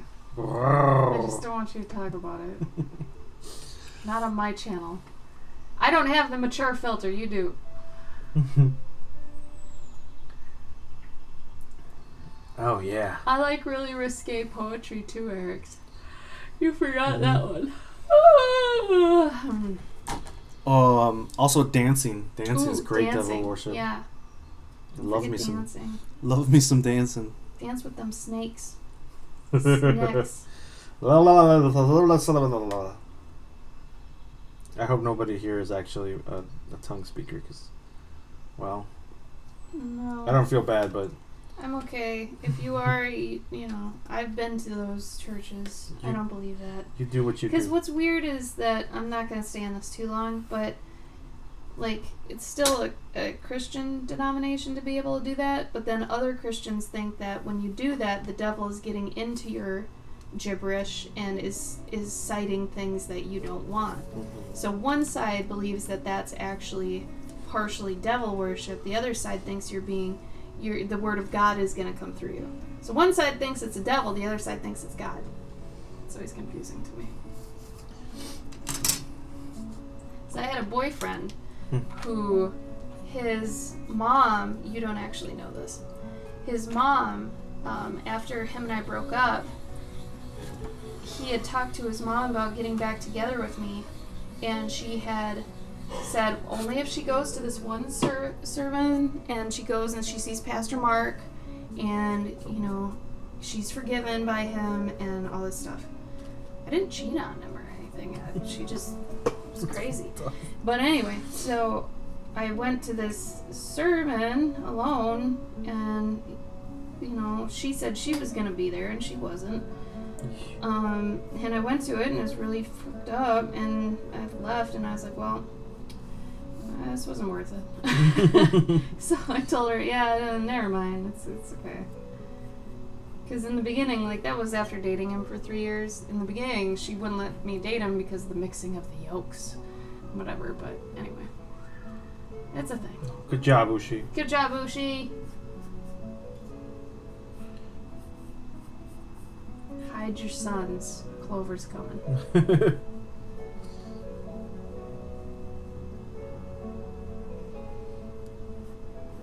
Your mom really looks like she could be in her, like, 30s or 40s.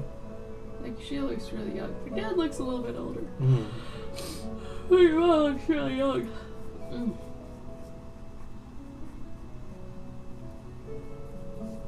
I had some caffeine before I went to the gym, but the gym took it all. Like, I don't have any left. Good job, Serenity. Hey, yeah! That's a big hurdle, actually, because they're going to be coming up soon, so it's good you figure that out now. So for those of you who haven't figured out your sidekicks yet, remember, you don't necessarily need to do it, because that's on, technically, 8, 9, and 10 is around when they're there. If you don't want to introduce a sidekick or have one, you could just have that be a passerby that helps them out of the sticky situation, and to be the savior, and then they just have a meal together, and then they're off. Like, it doesn't have to be anything. Grim. Come on. That was a movie. Teen Wolf 3, come on. I know where you're going with this. Come on. Is that true? No. Should have been. They should have had a Teen Wolf. Oh man, look outside. The sky is separated and the trees are horizontal. Oh. Write that down. Heck yeah, Ushi, good job. You've definitely earned it. Get it. Shut. Everybody! Shut. The key is not to say shots. It's to say chots. Shut. Chots.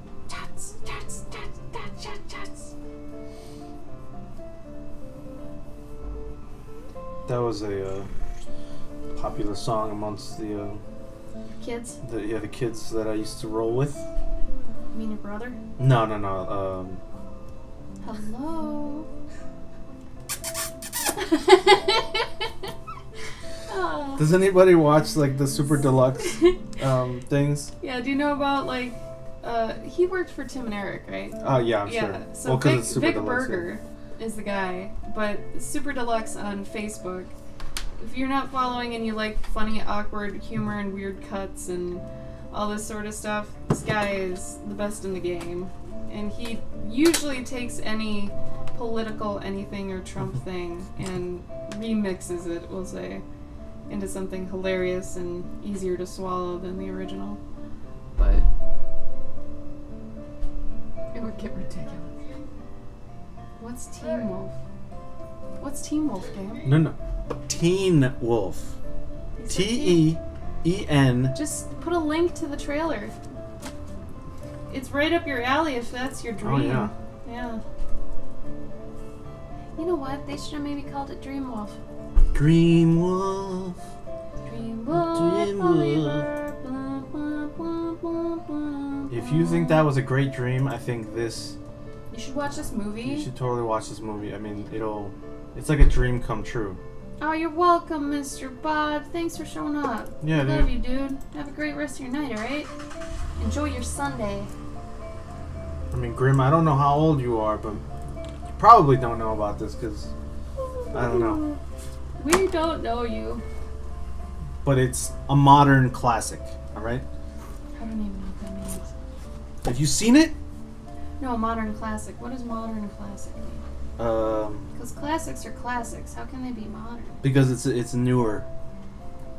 You know? A classic is like pre-70s. But like, Is that well known? yeah, I just made it up. Oh, Paladin, thank Paladin. you. It's that well known that I just made it up. The TV series can go straight to shit town. Where's shit town? That's like a bunch of executives are like, how can we get girls to go crazy? Let's just remake Teen Wolf with like a lot of the new bullshit. one. Yeah, no. Well, Come you on. guys know about Supernatural, right? Yeah. Oh, I see where you're going with this, Tom. Yeah. Chicks will totally love that shit. Yep. Yeah, okay. Sorry. I get it. Yeah, there you go. Spongy, I think you are correct. It is a cult classic. See, that's what you're looking for. Yeah. Cult classic. Yeah, but then there's Teen Wolf 2 with George Michael. George Michael, like the singer George Michael? No. From Arrested Development. What's his name? Michael Cera. Michael. No. That's George Michael. Jason Jr. Bateman was Jason a Teen Wolf? Bateman was Oh! Teen Wolf 2. I didn't know that. I love you, Jason Bateman. He's the sweetest guy. Yeah. Yeah. I mean, I only think of Michael J. Fox. Wait, Eric, does that mean then the entire TV series is golden because it has a good intro song? Yo, intro songs can make it. If that were the case, I've got the best TV show ever. No, not Gasolina, dame más gasolina. That was the intro? That's my intro to my show. I thought you were gonna say, come and knock our door. We'll be waiting for you. Good job, Katie. Nice. Did it. Post it. You done with it. Oh Move yeah, on. Werewolf in Paris is complete trash. I saw that in theaters. I think. Is Pretty that sure I the saw same it. as an American Werewolf It's in like London? I don't know if it's like a sequel or it's sort of like a God, I don't know reboot. what's going on. But yeah, no, it was hot garbage. Yeah, something original? Good luck. Wait, dude, Teen Wolf is like the original movie. No way, Calavera. What? Gasolina means gasoline. Quiero más gasolina. Need more gasoline? Dame más gasolina.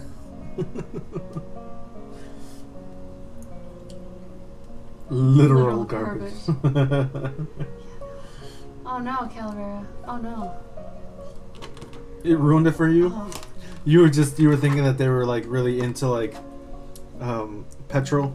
Like, yeah, we I thought it was. we have stock in in BP. We really love gasoline.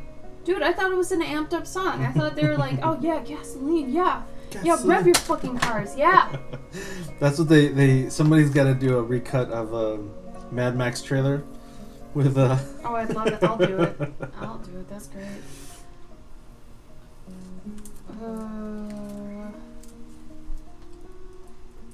I don't know if I'm actually gonna use this. I don't know if I like it. I'm not thinking right today. actually. I'm thinking left. What time is it? 6. Yeah, dude. Fury Road is fucking great. Mm. John Leguizamo is Mad Max. All right. Yeah. Yeah. Who's your one guy? What's his name? Who needs more gasoline? He's got like a when he talks sometimes. Yeah. Who Is that needs the more s- gasoline? Yeah, is that the like... The sloth. That's That's a why they picked Spanish? him as. No, he's just got a weird mouth. You mean Hollywood? Oh. What the hell are we talking about? Do I gotta tell people not to tag me in their photos because then it shows up? Come on. Come on. Probably had too much fun designing this town. Where all the buildings are shaped like the things that they sell. This one is the bag one. They sell the bags. You need a bag, you go here.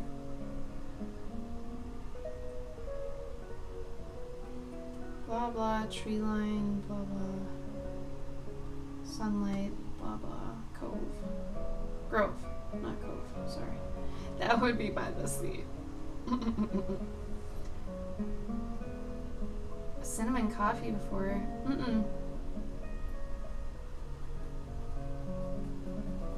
Do they have a bagel shop? No, bears don't eat bagels. God. I'm just kidding. Maybe they do. I could sooner see a tea shop because of the honey in town. Or maybe a toast shop. I don't know. I think I gotta have this. Yeah, maybe I'll do that. That's better. Oh my gosh.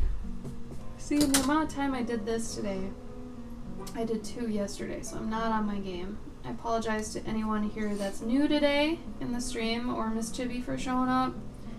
Man, I am not in the game. Some days you have good ones, some days you have bad, but you know what? When it comes to these challenges, push through, and even if you have one bad day, that's okay. Don't worry about it. Honey bagels, yeah. Oh, Ushi, I believe it.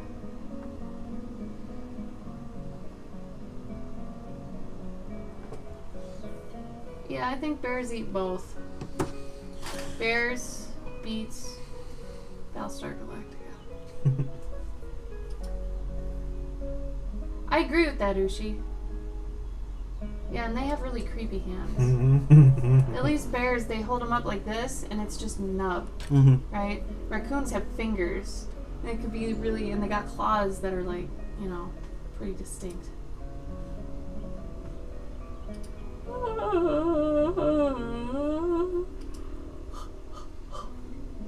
Oh shit, Wubbles. Oh shit.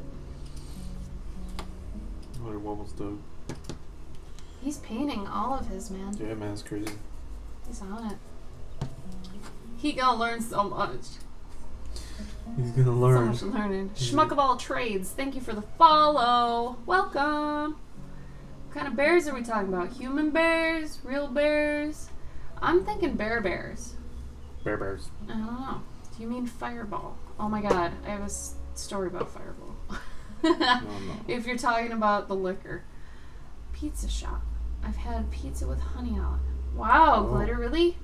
That'd be good. That sounds cool, yeah. Was it tasty? What else did it have other than honey on it? I'm curious.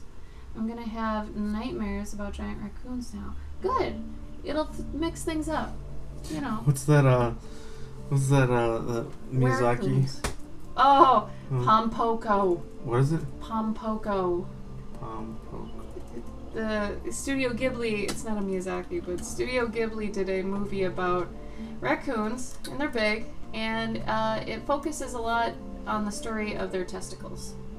So if you haven't seen Pompoko, they fly around by taking their scrotum There you go, and pal. stretching it. It's great. I can say it on my stream because Studio Ghibli did it. And they're basically baby, like, you know, animators. That's ridiculous. I've got a story how a woman tried to feed a bear honey from a bear. Yeah, I would assume they would try to suck on it, but they don't have lips. So, maybe they ate her hand? I don't know. Pompoko was way too long. I thought that parade scene lasted like 45 minutes. And I was super excited too. I'm like, oh man, parade scene. Maybe it's going to be like Paprika and it's going to be like... But like, it lasted 45 minutes. And I actually caught myself thinking, when is this over? This isn't fun anymore. Yeah, Calvera. I think Gabe would like it. I think we should watch it in the background someday. I think you'd find it entertaining that they're doing that.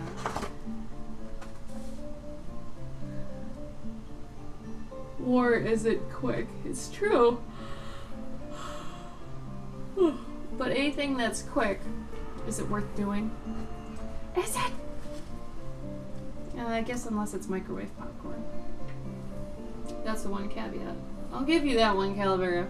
I'll give you that one. He's like, what the hell are we talking about?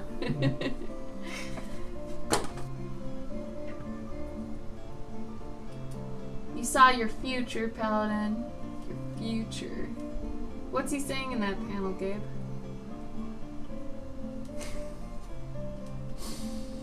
I don't know. Do you want a piece of tracing paper to put it down? No. There exists a dog that looks just like a raccoon. It is so cute. I think I know what you're talking about. I don't remember what they're called though. Maybe coon dogs.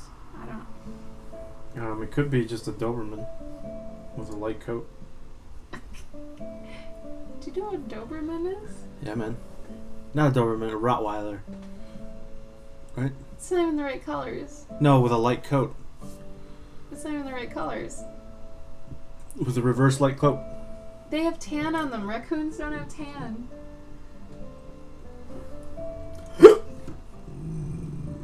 Oh, Ushi, I believe it.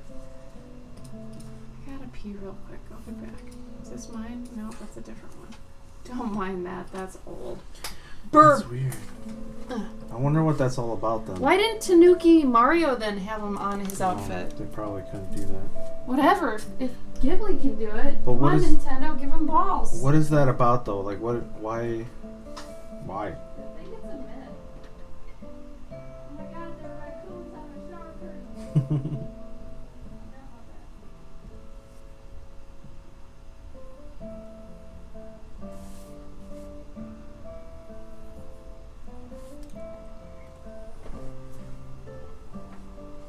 Maybe you want to be a girl.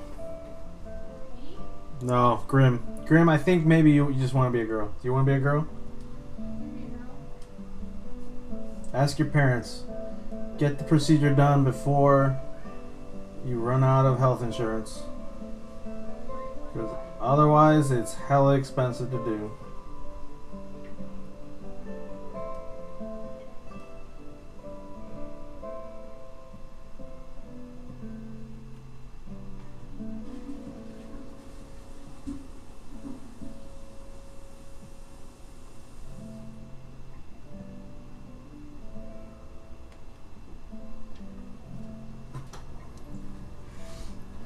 No, I think that's the reason. That's gotta be the reason. Why else would I dream about becoming a robot? I want to be a robot. I'm an elf. Make your dreams reality. No. This is America, Grim. This is the Earth. Well, Grim might not be in America. Okay, well, regardless, this is Earth. You can do whatever the F you want on Earth, alright? Jupiter, probably not so much. But we got freedom on Earth. Should I work on this right now? Yes. Yeah, don't let your dreams be memes. Dreams? Dreamin'? Memin'? Oh, Lord. I finished one today, so there's that.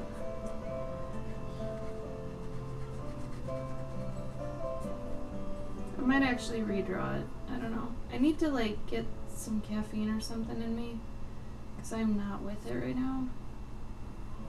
I don't think I ate enough, actually. Well, there's some leftover. There's still some.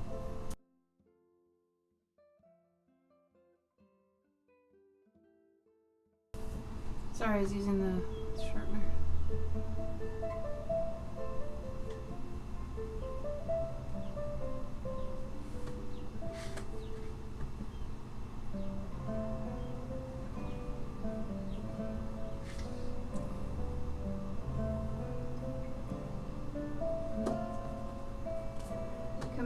Commissions.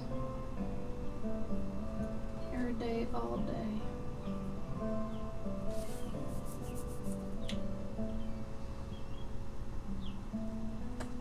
Whoa, Eric's. Next level. Watch out. The sick rhymes. Drop beat. Drop the beat.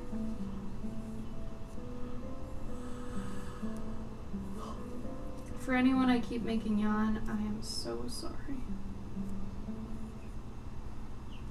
You know how I thought I slept really well last night? Mm-hmm. I looked at my Fitbit. I only got 7:30, but it was solid. It's weird because it felt like a lot more.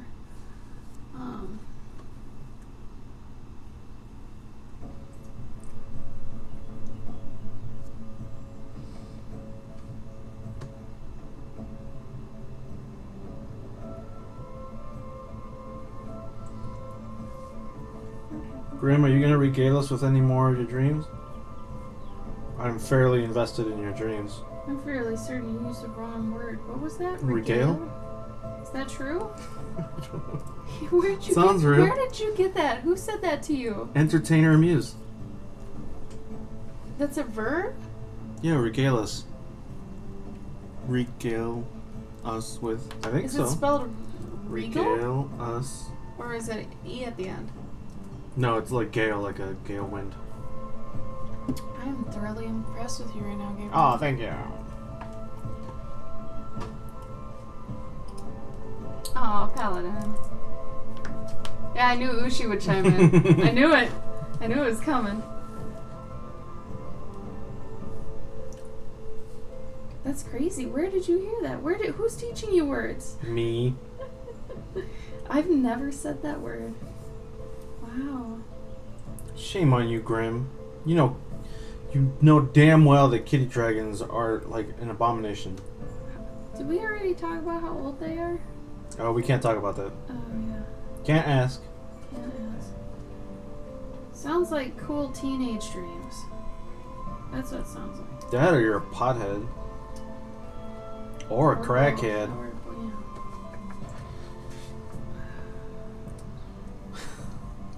There's this Mexican girl I used to know, and like at that grocery store that I worked at. Mm-hmm. And her thing that she would say like all the time would be like, "What is he smoking? And where can I get some?" And I'm like, "Damn it, no." No, Nightshade. You'd be better off doing it to like one of them dippy birds. You need something that's doing this, because then it'll be like, oh, you're on an elliptical. Mm-hmm. Okay, unless it's before the charge too. If it doesn't look like this, it won't register it. And in that case, you could just every day put, I ran for 20 minutes. It's like, cool. All right. So, I mean, if you just want to, at the same time every day, input something. But you shouldn't lie, Nightshade. You know better. Find someone who's fit and have them do it. Yeah. Oh, put it on your dog, dude.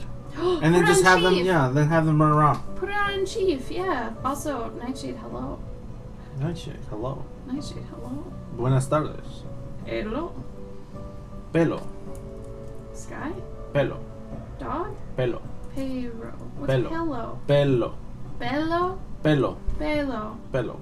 What is pelo? Pedo. No, not that. I know that changed. I knew that changed. What was it before? Pelo. P-E-L-O. Yeah, what is it? Hair.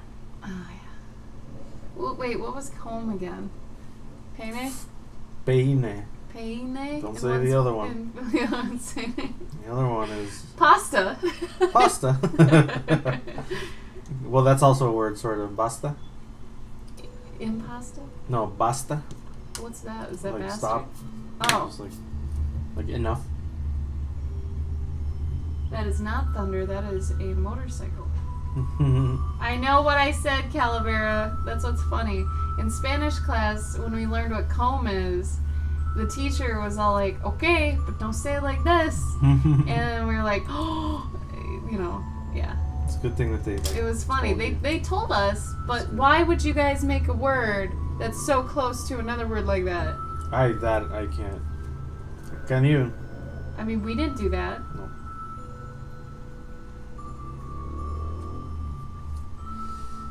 Oh, that's smart, Ushi. I had my Pokewalker.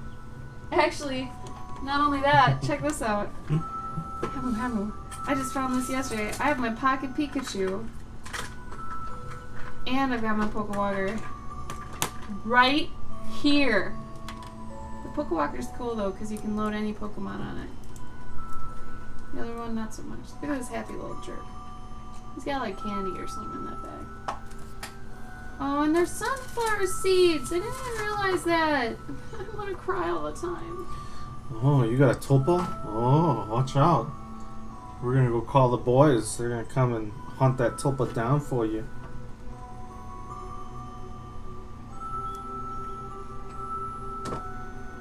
I'm sorry. Do you need to go back to Spain and get mad at them then? I don't know who to get mad at.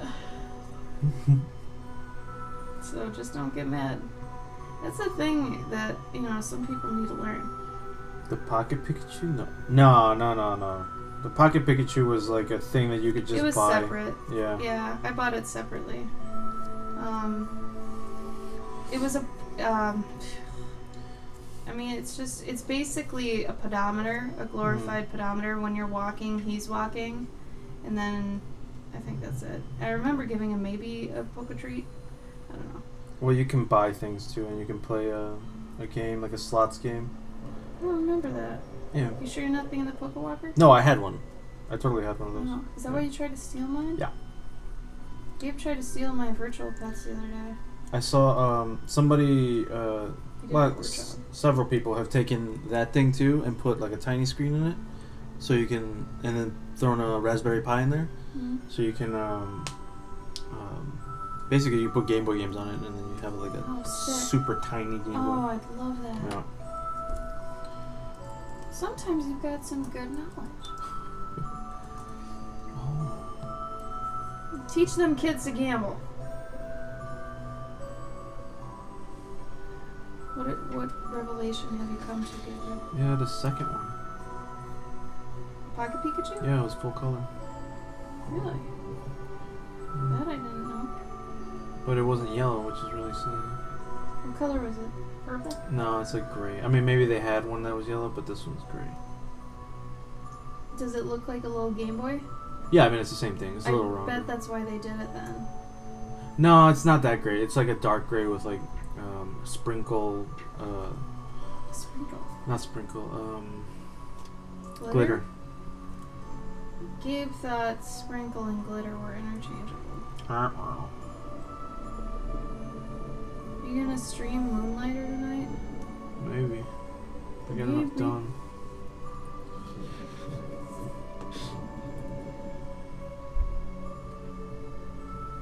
Oh, for those of you who don't know what I'm doing right now, since I finished my JourneyJune for today, this is my normal job. I draw people's pets for a living. I don't know if you knew that, but I carved myself out my own little business doing this. So, it's pretty fun. I get to draw animals all the time. Lots of dogs and cats. Sometimes I get some really cool ones. Recently, I had a quail. 2 quails I got to do. Someone had quails. I didn't know people had quails. That's awesome. I've gotten to do chickens before. Tegus. Lots of bearded lizards. Bearded dragons, sorry. But yeah, Yeah, it's really fun. If you look on my Instagram, you'll see a ton of them. I've got a hashtag for them too.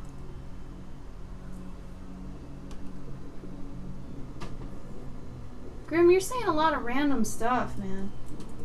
Why? Are you a troll, sir? We have 0 troll tolerance here. You gotta pay the troll toll. We don't get no tolls, we don't get no rolls. I made that up myself.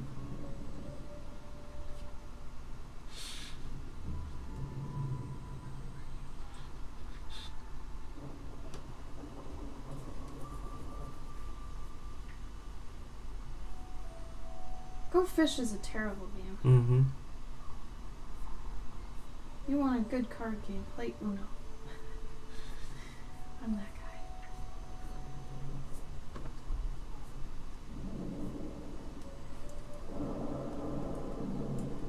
Thunder is not real. Reminder. Some people always think it's real. It's not real. It's in the song.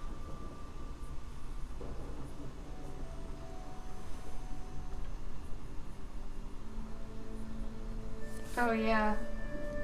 You get kids into any sort of collection, anything, they don't need drugs. They're gonna waste their money on that stuff.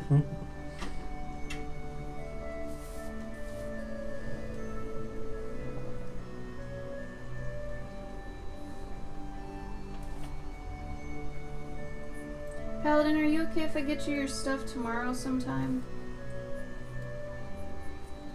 I'm actually really busy today. I gotta work on a commission that I gotta send out tomorrow. That's not this one, it's a different one. Gabe does too. You okay if I do that tomorrow then? Your thing? I just don't know what to talk about. You don't have to talk about anything, it's okay. You can just be here. Here's a question for you, Grim. What brings you here? Yeah, Grim. How'd you come about here? What are you doing?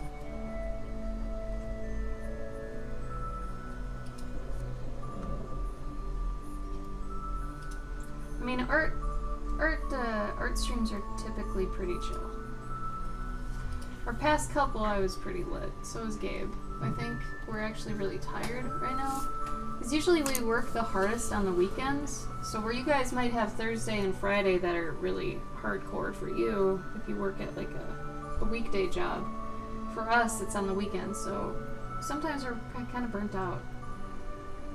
Awesome, Paladin. You're an angel. Thank you. I think Gabe and I have been going too hard lately. Like, I just want to eat and sit on the couch, and I haven't really done that for a really long time. Where I didn't think about work. But, anyway. Someday. Someday.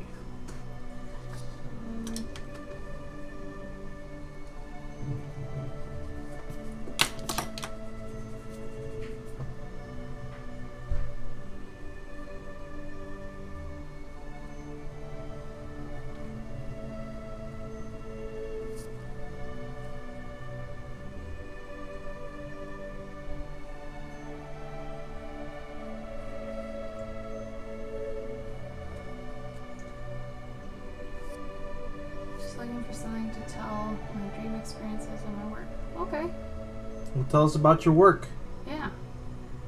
What kind of work do you do? Their version of the bard. So really, Serenity, the bard is just going to be a storyteller for the most part, or someone that gives them some information.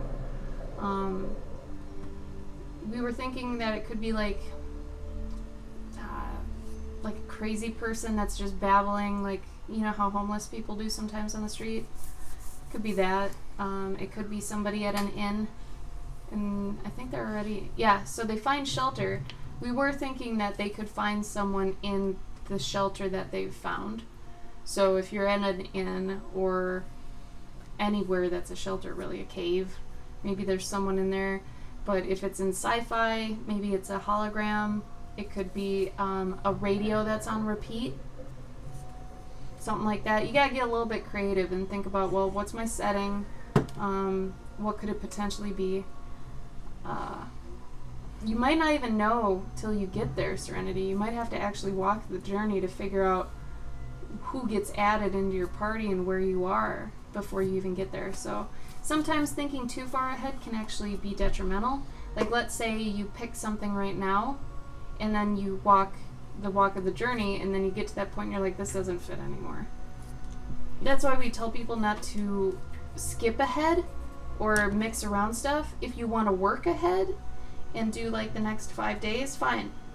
As long as they're consecutive. That's all we care about, because you really need to like know where you're at that part in the story to be able to do it appropriately. Oh, that'd be cute, Serenity. I guess you could drag him along. That'd be kind of weird, though, that all of a sudden, unless he gets enchanted at that point and he's spouting a lot of weird stuff or something, like, if it's the same character you've had in the story, something should happen to them at that point to make them say some, like, you know, super relevant information that they didn't know before.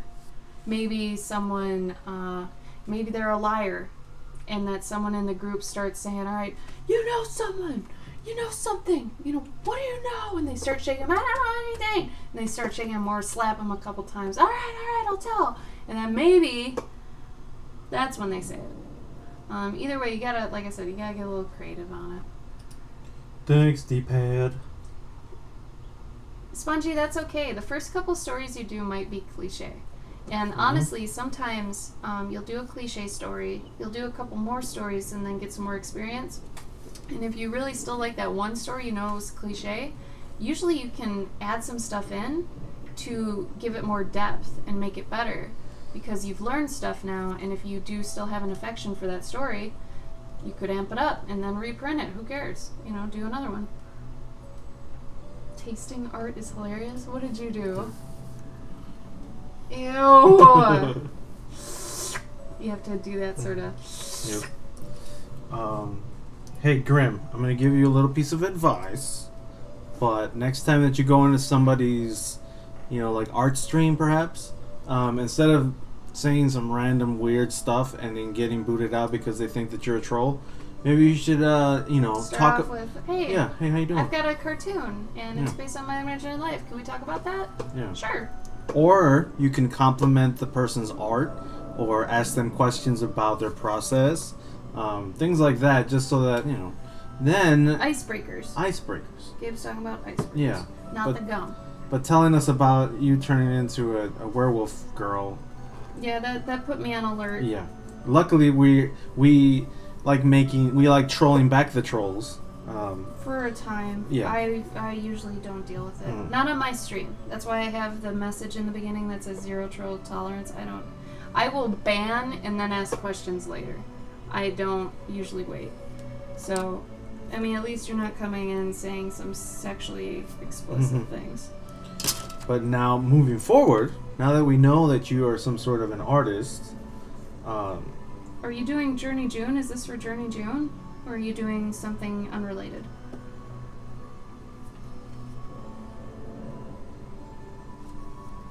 There you go, Spongy. So this is exactly what we were hoping for our people. Because I assume you eventually want to write stories, right? You've got all these characters, you want to put them into stuff, right?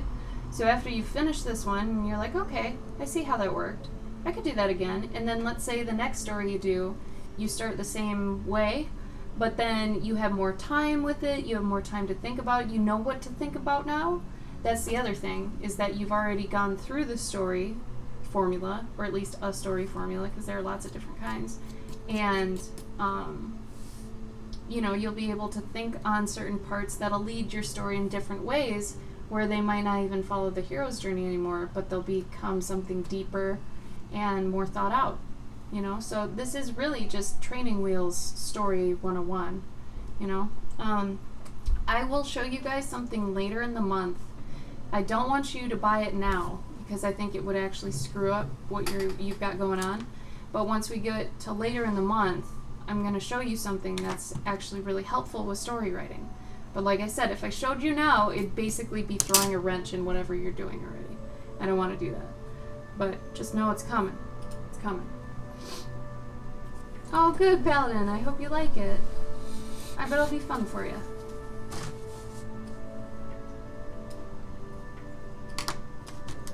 Yeah, I could just fall asleep for like 5 years right now. No lie. I could do it. Mm. What are you guys doing that aren't doing JourneyJune right now? Is anybody not doing it?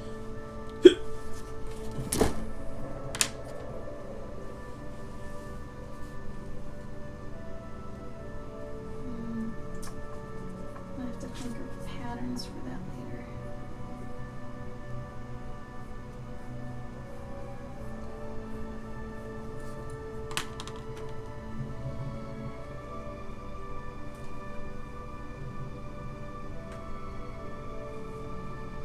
I just used my braid hack. If anybody has ever seen me do this before or is curious on how to do this, it works really well. And it's easy. It doesn't hurt your brain. Doing braids sometimes, some people just kind of wing it. They don't really think about the lines they're making or anything like that, but that's why it's good to actually think about what makes something something.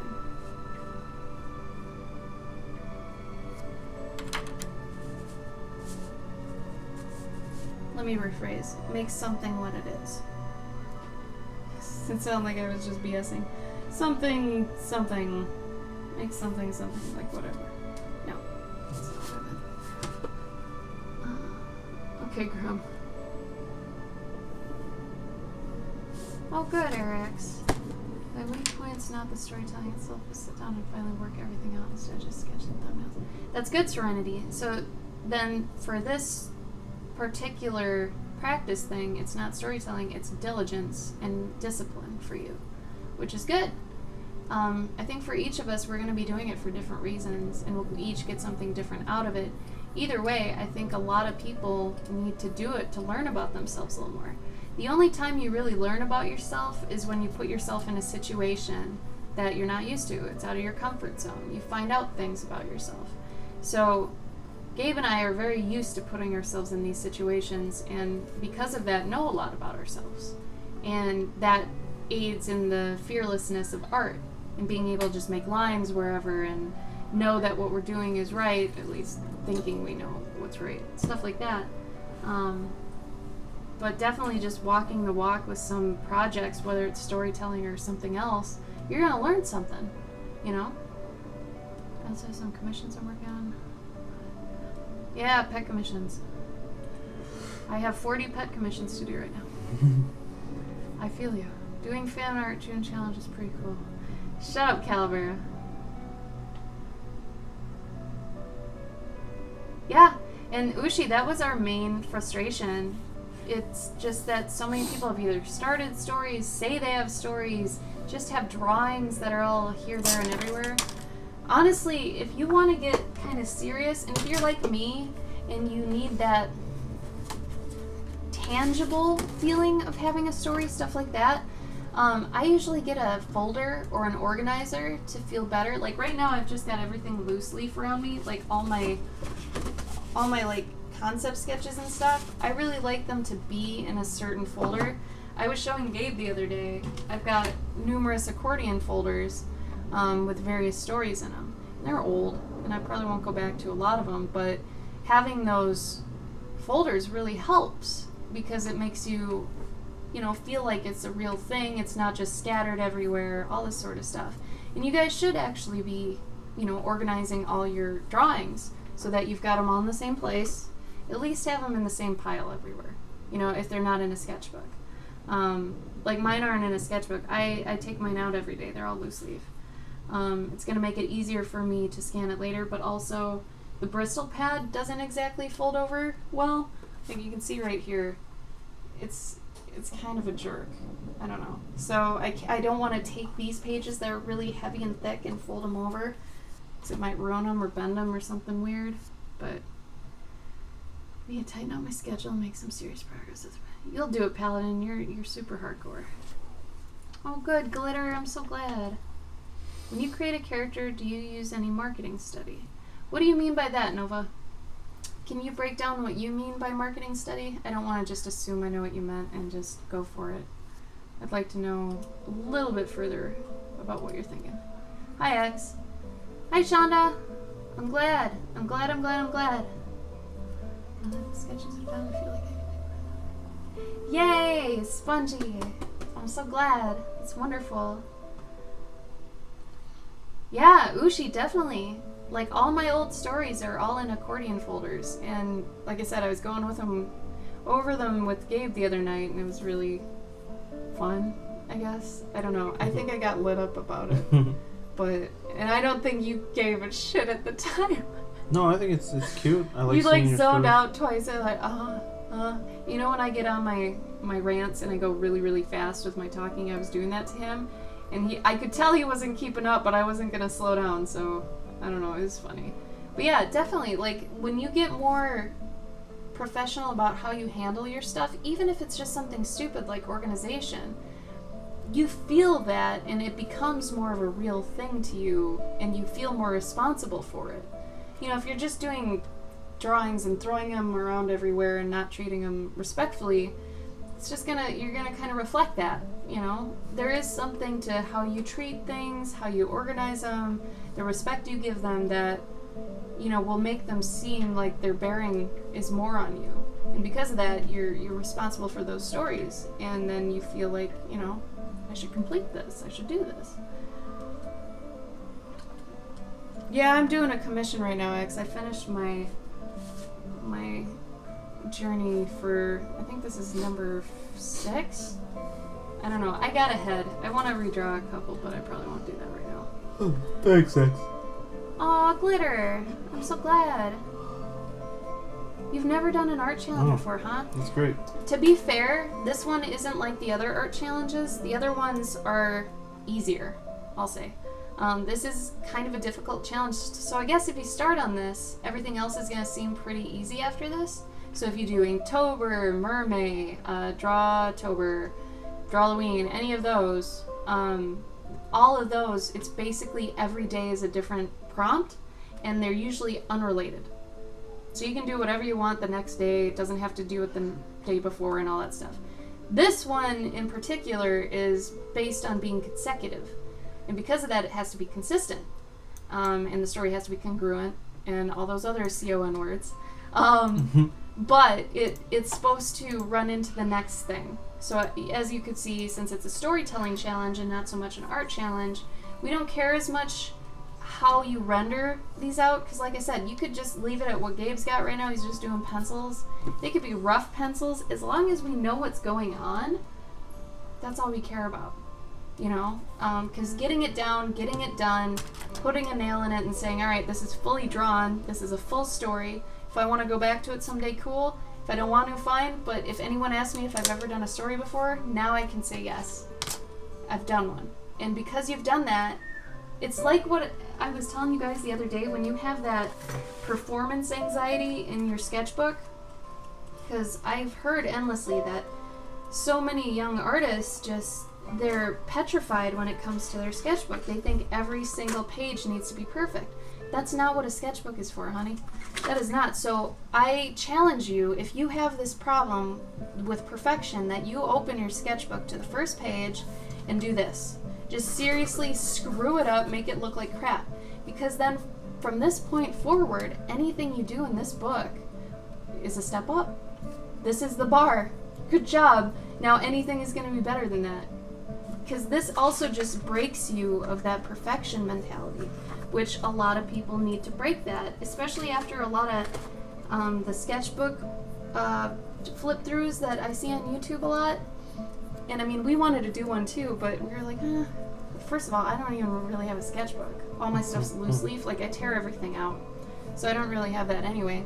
But a lot of the people on those tours, they have like, every page is perfect. And you know, we know young artists are looking at these and they're getting discouraged. Don't think you have to be like that. You don't. You don't. Oh, weird, Spongy. That's crazy.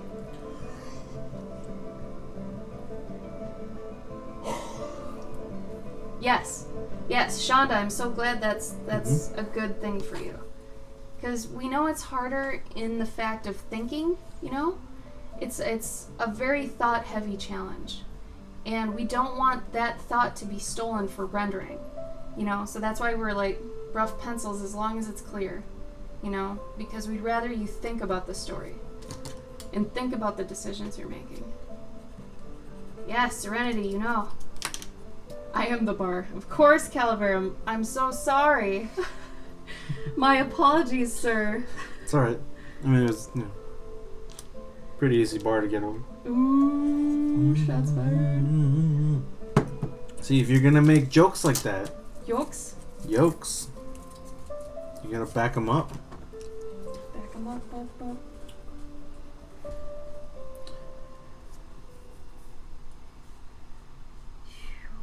I gotta tell you though, at the end of the day, when I go and I look through the tag to post, you know, certain ones, and don't think I'm choosing favorites or anything when I do that. I'm totally not. I'm choosing people at random. I'm choosing to do 3 a day just so it doesn't get crazy. But you guys are doing great stuff, and we're really, really proud of you. Anyone who's doing anything, even if you're behind, if you're ahead, whatever, we're proud of you. At least you're doing it. And that's all that we really care about. Oh no, I'm gonna hang on my pencils. Kicks the dirt. Today's over. Do you need a bouncer for your bar? Yo, Ushi, I was gonna say, you were a bouncer? I could see that. You've got that stone cold face that you can do. That's awesome. I bet you have crazy stories, don't you? Play Charlie Brown. They changed that on Arrested Development. No, they changed Job's. Oh, Job's, yeah. Hello Darkness, my old friend. Yeah. They changed that. What did they change it to, though? I can't remember what song they use now. I don't remember, but he starts singing Hello Darkness, and then they changed it to a different song. Yeah, because it was like, now he's self-aware and he can't do it. So your bar was obviously not actually a bar. It was more of a wooden beam. Yeah. If Gabe was able to burn it down. Yeah. So If you're gonna make bars, make them out of steel. yeah, Calvera, come on. Get in the Iron Age, fool. What are you doing? Or I guess adamantium. I don't know. If you've got it. Vibranium. How's that? That's gross. You're gross. Vibranium? Do you even know what vibranium is? No. That's what Captain's shield is made out of. Oh. Why did they make it out of adamantium? Because vibranium is like a different thing. So Was there a Wolverine character then, like X-23 or something, that's made out of vibranium? I don't know. Wouldn't that be better than adamantium then? Well, adamantium is super strong, but vibranium has different properties to it. Is it self-healing? I don't think adamantium isn't self-healing. No, I know it's not, but is it a self-healing metal? Because that would make it really a They lot better. should have that, but I don't know if anybody. So is it like the metal that the Terminator uses? The T-1000 one? No, but I think Like you it's can. liquid metal that comes hard? I'm I mean, fucking with you. But... Well, T-1000 is really easy to kill. You just need to What? melt him. Well, yeah, but you gotta keep him melted. That was the other No, thing. because that fries his neurons and shit. No, but think about it. That's the whole reason I think James Cameron picked a molten vat. Because he has to stay melted, because if he ever hardened, he'd be able to, like, reconstitute. No, I think because it fries all the nano shit too. Oh, okay. You know. Vibranium, that's gross. Let's just say I've cleaned up more vomit oh, God. I have so much respect for you, Ushi. I'm one of those people where if I even smell or hear someone vomiting, I'll puke myself. Like, if I smell it, I will puke. I will so puke. Whoa! You threw people on cars? Damn. Shit. Did you get paid well? I'd assume.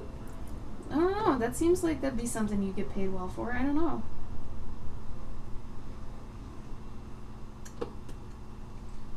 I can't believe someone threw 2 couches and fucking... You can't do that. Yeah, I think all the vibranium was in the shield, or at least all the vibranium they could find. But I think there's like shit tons in. Wasn't that from space? No, it's like on Earth. So But I wait, think they don't have any more, but they used it all for him. no, I think all the Shield people thought they like got it all, but I think there's a shit ton in Wakanda. Do you think I that the think. person that made or constructed Captain Shield turned to the guy next to him and was like, "We work for Shield," and the guy's like, "Yeah, we're making a shield."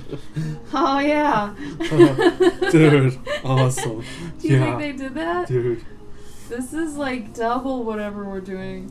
Yeah, right? Oh, you're so smart. Maybe That's they'll- why I work here, man. If it was in the 60s, sure. Getting the big bucks. That is so funny. Vibranium. Gross. Okay, Grim.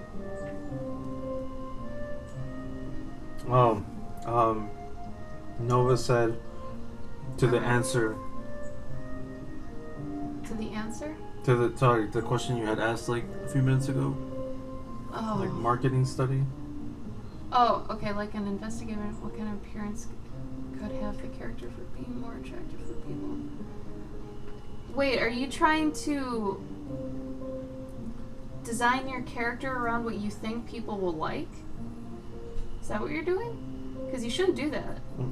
That's a bad way to look at creating a character. You can do things where they've got characteristics that make them sort of a certain type of character or person, but I wouldn't base your character design on what's popular right now.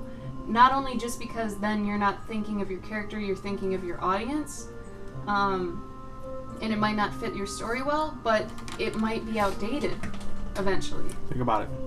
Think about what? Billy Idol. I mean, He's yeah. not hot anymore. Just any fad of Mhm. like things that look good at a certain time or something just doesn't work later. Think about all the Rap songs. yeah, like think about all the clothing from like the 90s. Like no one looks good in that anymore. Like Carrie does. yeah, Carrie does. she rocks it. But like, you know, whenever you hear an old 90s rap song or something, they're talking about the year, and you're like, oh god, okay. Oh, free booze, Ushi. No wonder. That's why you call yourself an alcoholic. That's okay, Grim. We go to anime cons. We know weirdness. It's just like from now on, Grim, whenever you go to somebody else's channel, just think about today. And think about how much better you can make friends if you don't say weird shit. It's just more about the potential to get banned. Mhm. We just want to help you with that because some people aren't as understanding as us. They haven't dealt with things, so they'll just be like, "Who's this?" No, and ban you. We don't want that for you. That Dark Knight style, like, it's super hard to be hip. Now it's yeah. You can't watch that movie and not cringe. It's kind of like, oh, I don't know. So, I mean, Nova, really just think about your story and what fits it best, you know? No. But sometimes in school they tell us to do that kind of stuff. Well, no, but that might be more. I would say if you're working at a big company. This is for character design? Yeah, them. I would say that apply that if you are working at a big company, because then they. Okay. I Yeah. think I know what they mean then. So, Nova, are you, let's say, talking about in Overwatch? They've made a couple big girls in Overwatch now. 10 or 20 years ago, they would not have done that. So the fact that there's such a body positive image thing going around right now, they're doing that more. Do you think is that what you mean? I'm trying to understand better. Is that what you mean though? Like taking things into account right now that are happening in culture and integrating them into what you're doing? Because I really don't think for this you should be thinking that far. This is very microcosmic, small scale. You should not be thinking that high level. Not for this. Not for this project in particular. If you worked for Blizzard or Riot, you know, or anything like that, yeah, you'll have to think about that. But that would be your job. Yeah. I feel because you have to, then you have to appeal to the masses because Yeah.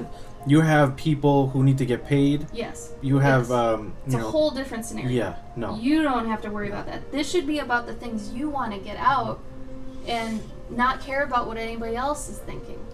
This should very much be all you, 100%. But yeah, don't worry about demographic stuff. You don't have to worry about that right now. Worry about what makes you happy. Learn more about yourself as an artist. What do you like to draw? Stuff like that. This is the time for that. This is self-exploration challenge, you know? But yeah, the other stuff is very much a... Yeah. I mean, we had to do that actually for mobile games too. And I worked for a very small company. And at one point, I worked there for 5 years at this specific company. And halfway through, I remember them saying to us, the 2 artists that were there, we need to switch to doing 3D. And we're like, okay, but that doesn't really fit this game. This game is, you know, has this sort of mechanic, and 3D would either be overkill or just be really out of place for this. And they're like, well, it doesn't matter. We're like, why? Well, because 3D is in right now, and everybody wants a 3D game, and if you can say your game is in 3D and put it on all the marketing stuff, it sells better. And, you know, of course we exchange glances and we're like, okay, so we're sacrificing the integrity of our game again for the fact that this is popular. So it sucks, and that's why I got out of that. I didn't like that sort of thing. It was very much the equivalent to, you know, when you use reference or something when drawing something and you use it too truthfully and it's very lifeless. It's true to it, but it doesn't have any life, it doesn't have any personality, anything like that. It's because you were going with something you were already looking at. Same thing with this. We were going with what we knew was popular, and because of that, the actual content itself suffered, you know? But of course, higher ups don't care about that. They just care about return on investment and stuff like that. ROIs. Sorry we went on a total tangent, Nova. Hopefully we answered it somewhere in there. If we didn't, let us know, and then we'll narrow it down more with you. And you can tell us, okay, you guys are wrong. That's not what I'm talking about. And I'll be like, okay.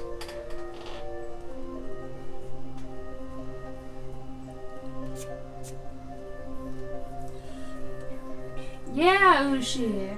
Awesome. What's it going to be about? Or is it for your story? How do I decide when not to put a background?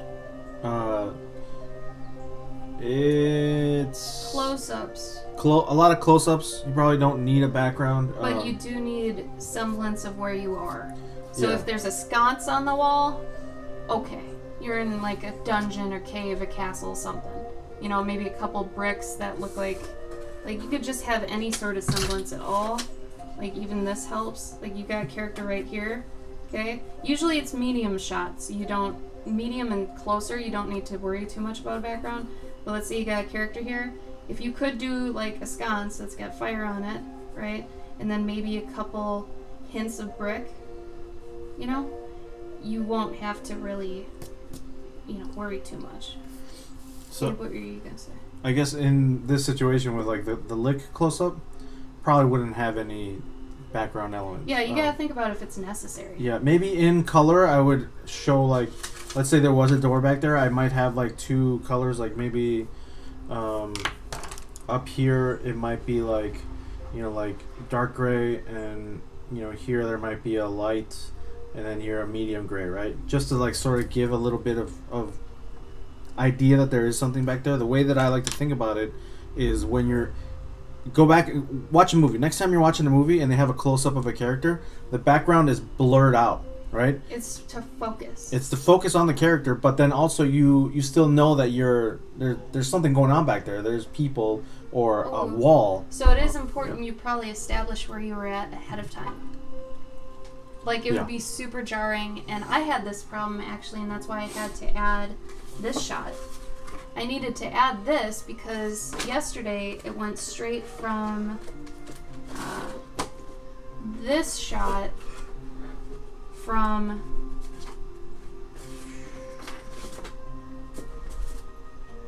what shot? That to...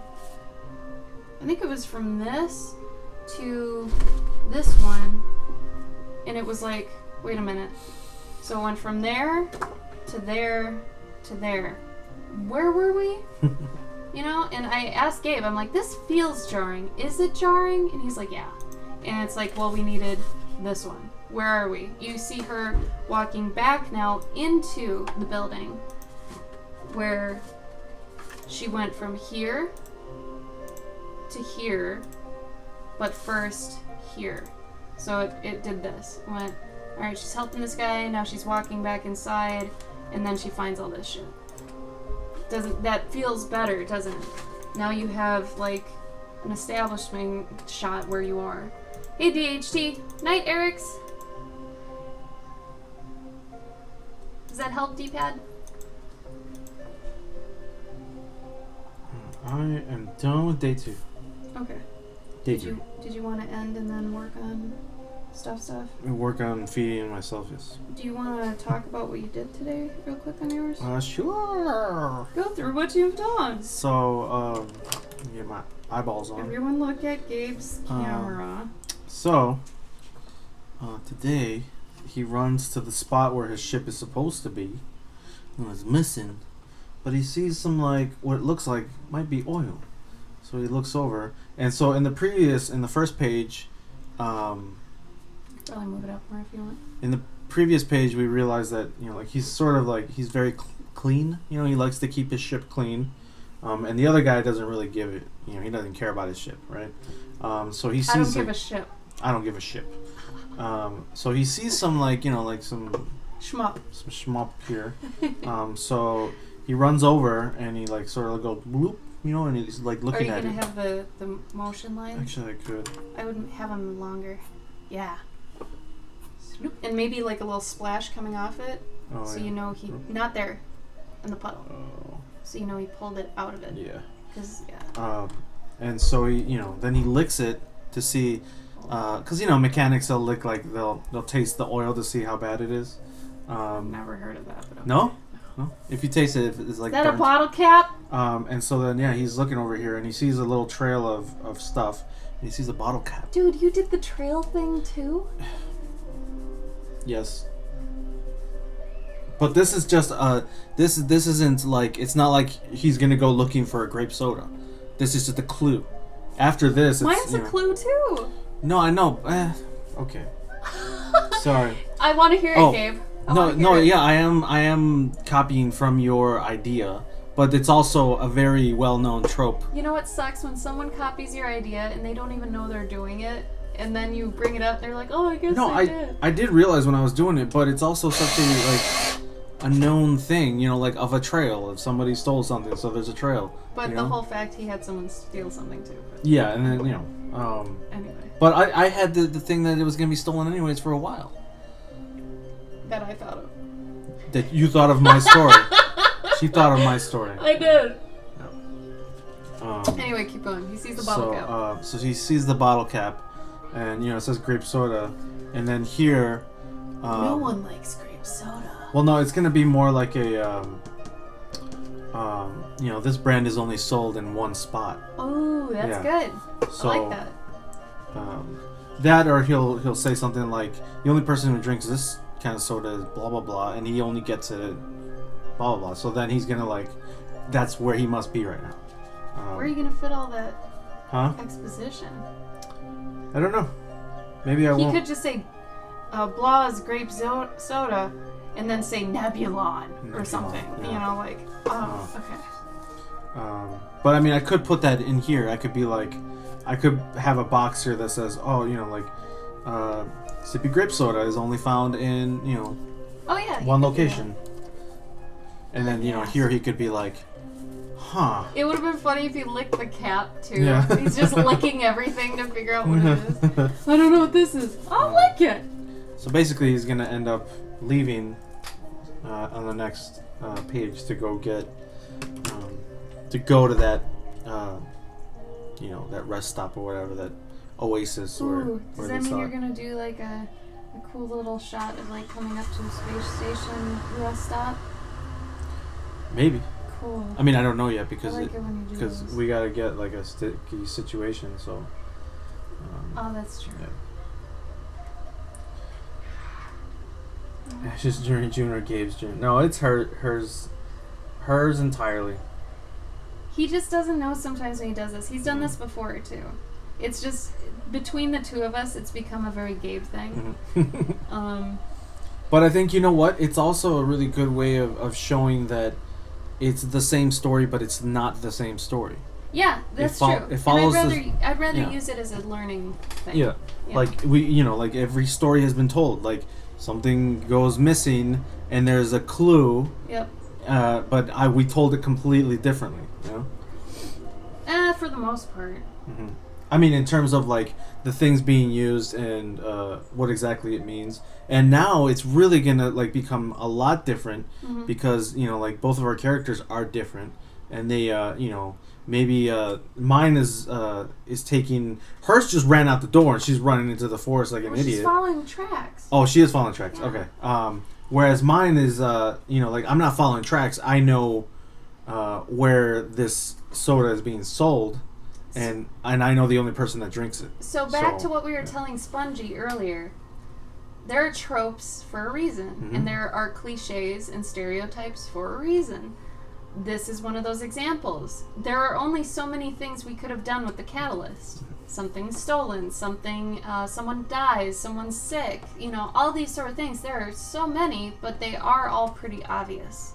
So, I mean, that's why I usually give a movie or something a little bit more time. Because in the beginning, if it starts off like that, it's like, oh, my grandma's sick. It's like, all right, but where are you going to go with this? Like, you got to give some stuff some time to unfold in its own way. Because so many things have happened at this point. And honestly, this is what sucks about getting old. Because with getting old, you see more things. So everything becomes less of a surprise. I think that's why old people are so pissed off. Because when was the last time they were surprised by something? Here we go again. Yeah, exactly. You get it. So, like, the fact that 3 of us already have started the story this way, it's fine. So, this also goes back to the other day when I was like, if everyone wrote the exact same story, it would still be different. Case in point. 3 of us have done it, and 3 of these stories are completely different. So, for those of you who worry about, oh, my original idea is going to be stolen or whatever, it's already been stolen hundreds of times over. Doesn't matter if it was you or someone else. You still have to tell your story, especially if you want to be a storyteller. Tell your story, because only you can do it the way you can. And we want to see it, because it's you. There she goes again. Jeez, Grandma, get it together. Grandma. Gabe and I do that a lot. Grandma. Like scolding Grandma. Oh, I didn't know. Found an injured animal. That's a good one. There you go. I mean, that could fit into the whole, we found a injured blah. Or someone stumbled in with a gunshot wound. Or, there are tropes, but it's okay. They're tried and true. And there's a reason things are classics. Hey, even Star Wars, first movie, someone stole the plans for the Death Star. Let's go get them, Yeah, I mean, you could basically boil down any of your favorite movies to be this sort of stuff. It's okay. That doesn't mean they're bad. It's what they do with the rest of the story that's going to make it different. So don't get discouraged at any point about any of that, because that's really trivial, tiny, small-time thinking stuff. Don't worry about that. Worry about how you're going to make yours different, okay? You can follow the trope, just sprinkle it with different toppings. You can make a sundae a million different ways, but it's still a sundae. Character teamed up with his baby mama. Hey, there you go, Chrissy. That's awesome. I like it. Save their daughter from who? Or what? My character is filled with righteous fury against a corporation. I can name a million things that have started the same way, but Ushi's is going to be different. You know why? Because it's Ushi. Only Ushi can write it. It's called nice DHC. I want ice cream all the time, too. I'm so lucky I bought some. Have the cartoons. Yeah, Ushi. Absolutely. You get it. So, it's funny because even I'll forget this sometimes, and I'll get down like, oh, blah blah blah. But even if here's the other thing that drives me a little bit crazy. Think about it like this. Someone in 10 years is gonna listen to a song by someone in their generation that is sampling something from our generation, and they're gonna come up to you and be like, Grandpa, look at this song. This song's so awesome, isn't it? And you're gonna be like, dude, I know the original song by this. And who knows, maybe it's the third or fourth time that's been sampled by something else, and maybe the one you like was also sampled from something else, right? Yeah. Like maybe you're thinking of Busta, and it's Knight Rider, right? So Knight Rider went to Busta, went to someone else using the bam bam bam bam bam bam thing, right? And the kid's like, well, this is great. And you're like, no, it's this. And then if you're smart, you'll be able to call back to Knight Rider. But it's the same thing with stories. So someone will come up and be like, oh, there's this story about this hero, and he could travel through time, and he fought this guy with, like, he had, like, pig horns and stuff, and he was, like, this big pig monster, but he was also a dude, and he saved this princess, and it was really cool. And then you could be like, oh, are you talking about Zelda? And they'll be like, no, I was talking about this game. What are you talking about? So you're always going to have that problem, but you know what the special thing is? That maybe your story will be their basis.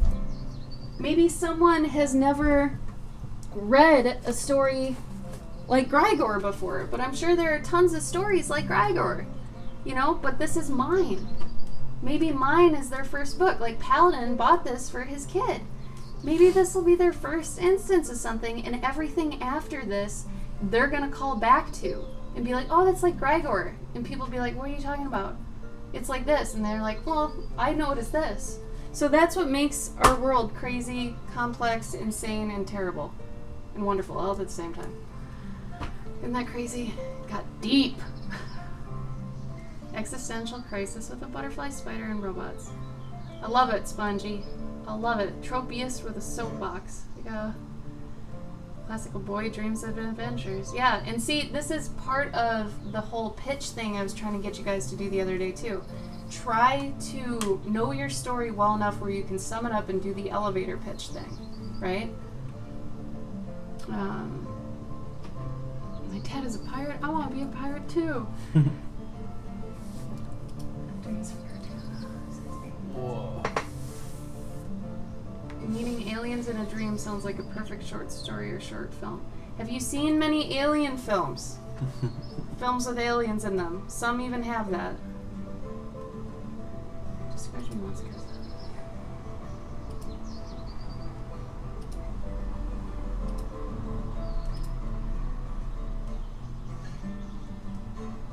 Yes, Ushi, perfect. She has terrible taste anyway.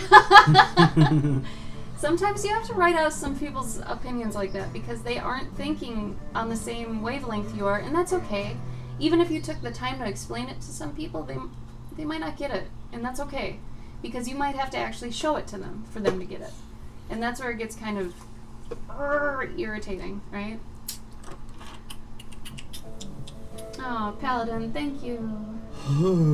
Existential Crisis is my favorite game. Oh, genre. I thought you said game, that works. To be honest, I've noticed myself whenever I Astro Boy in Metropolis. It happens. At least you're cognizant of that, though. And it's okay if you do that, but then still push it further and make it far enough away from those. Because you can still integrate those into it and have those inspirations. Just don't draw completely from it. Because Astro Boy is like Mega Man, you know, is like Metropolis, same thing. And I mean, there have been retellings of Metropolis a million times. It's just the robot trope, right? Of self-realization and sentience, you know? And I think you can even go further back than Metropolis if you wanted to. Oh, bye, Chrissy. Have fun. Ready? Yeah.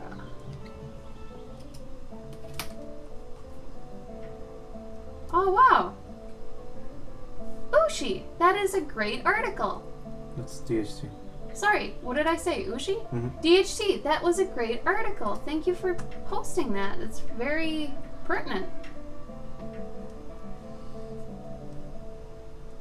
Good job. Good job, D-pad. Day 5. Damn. Yeah, dude, damn. Way to do it. Alright, so we're gonna go. Hopefully you guys got at least your day 3 done. For those of you that did, awesome. For those of you who are very ahead, way awesome. Good job. We're proud of you guys. Seriously, you're killing it. We can't wait to see your books. Tomorrow, Gabe's gonna be on. So if you're new here, Gabe, who's down here, his info is up in the upper right. He's gonna be streaming tomorrow at 9 p.m. CST. Tomorrow's Monday. Gotta remind myself that. And let's see. So in 2 hours tomorrow. 2 hours from now, but tomorrow. And then, so not this week. Oh my god, but next week.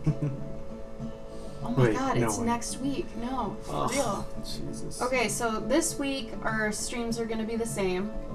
However, next week, the week of the 11th, we're going to be going to North Carolina for Heroes Con.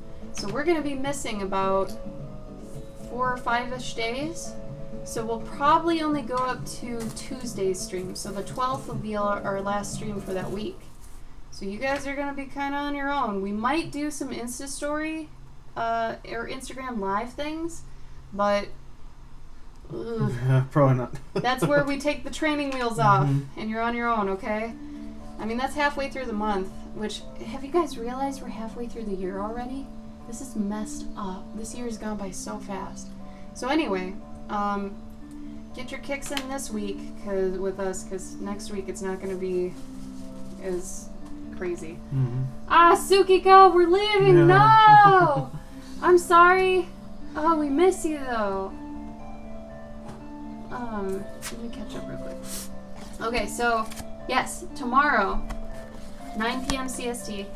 I really wish I could remember everyone's time zone and tell you the right time, but I can't. Just Google 9 p.m. CST, and it should tell you what it is in your time. 2 hours from now, tomorrow. Yeah. Well, thanks, Nova. Hopefully we'll see you tomorrow, though. You know, or the Thursday, Wednesday, somewhere in there. We'll see you before next week, I'm sure. Yes. But anyway, guys, good job. We'll see you tomorrow, all right? Take care. Bye.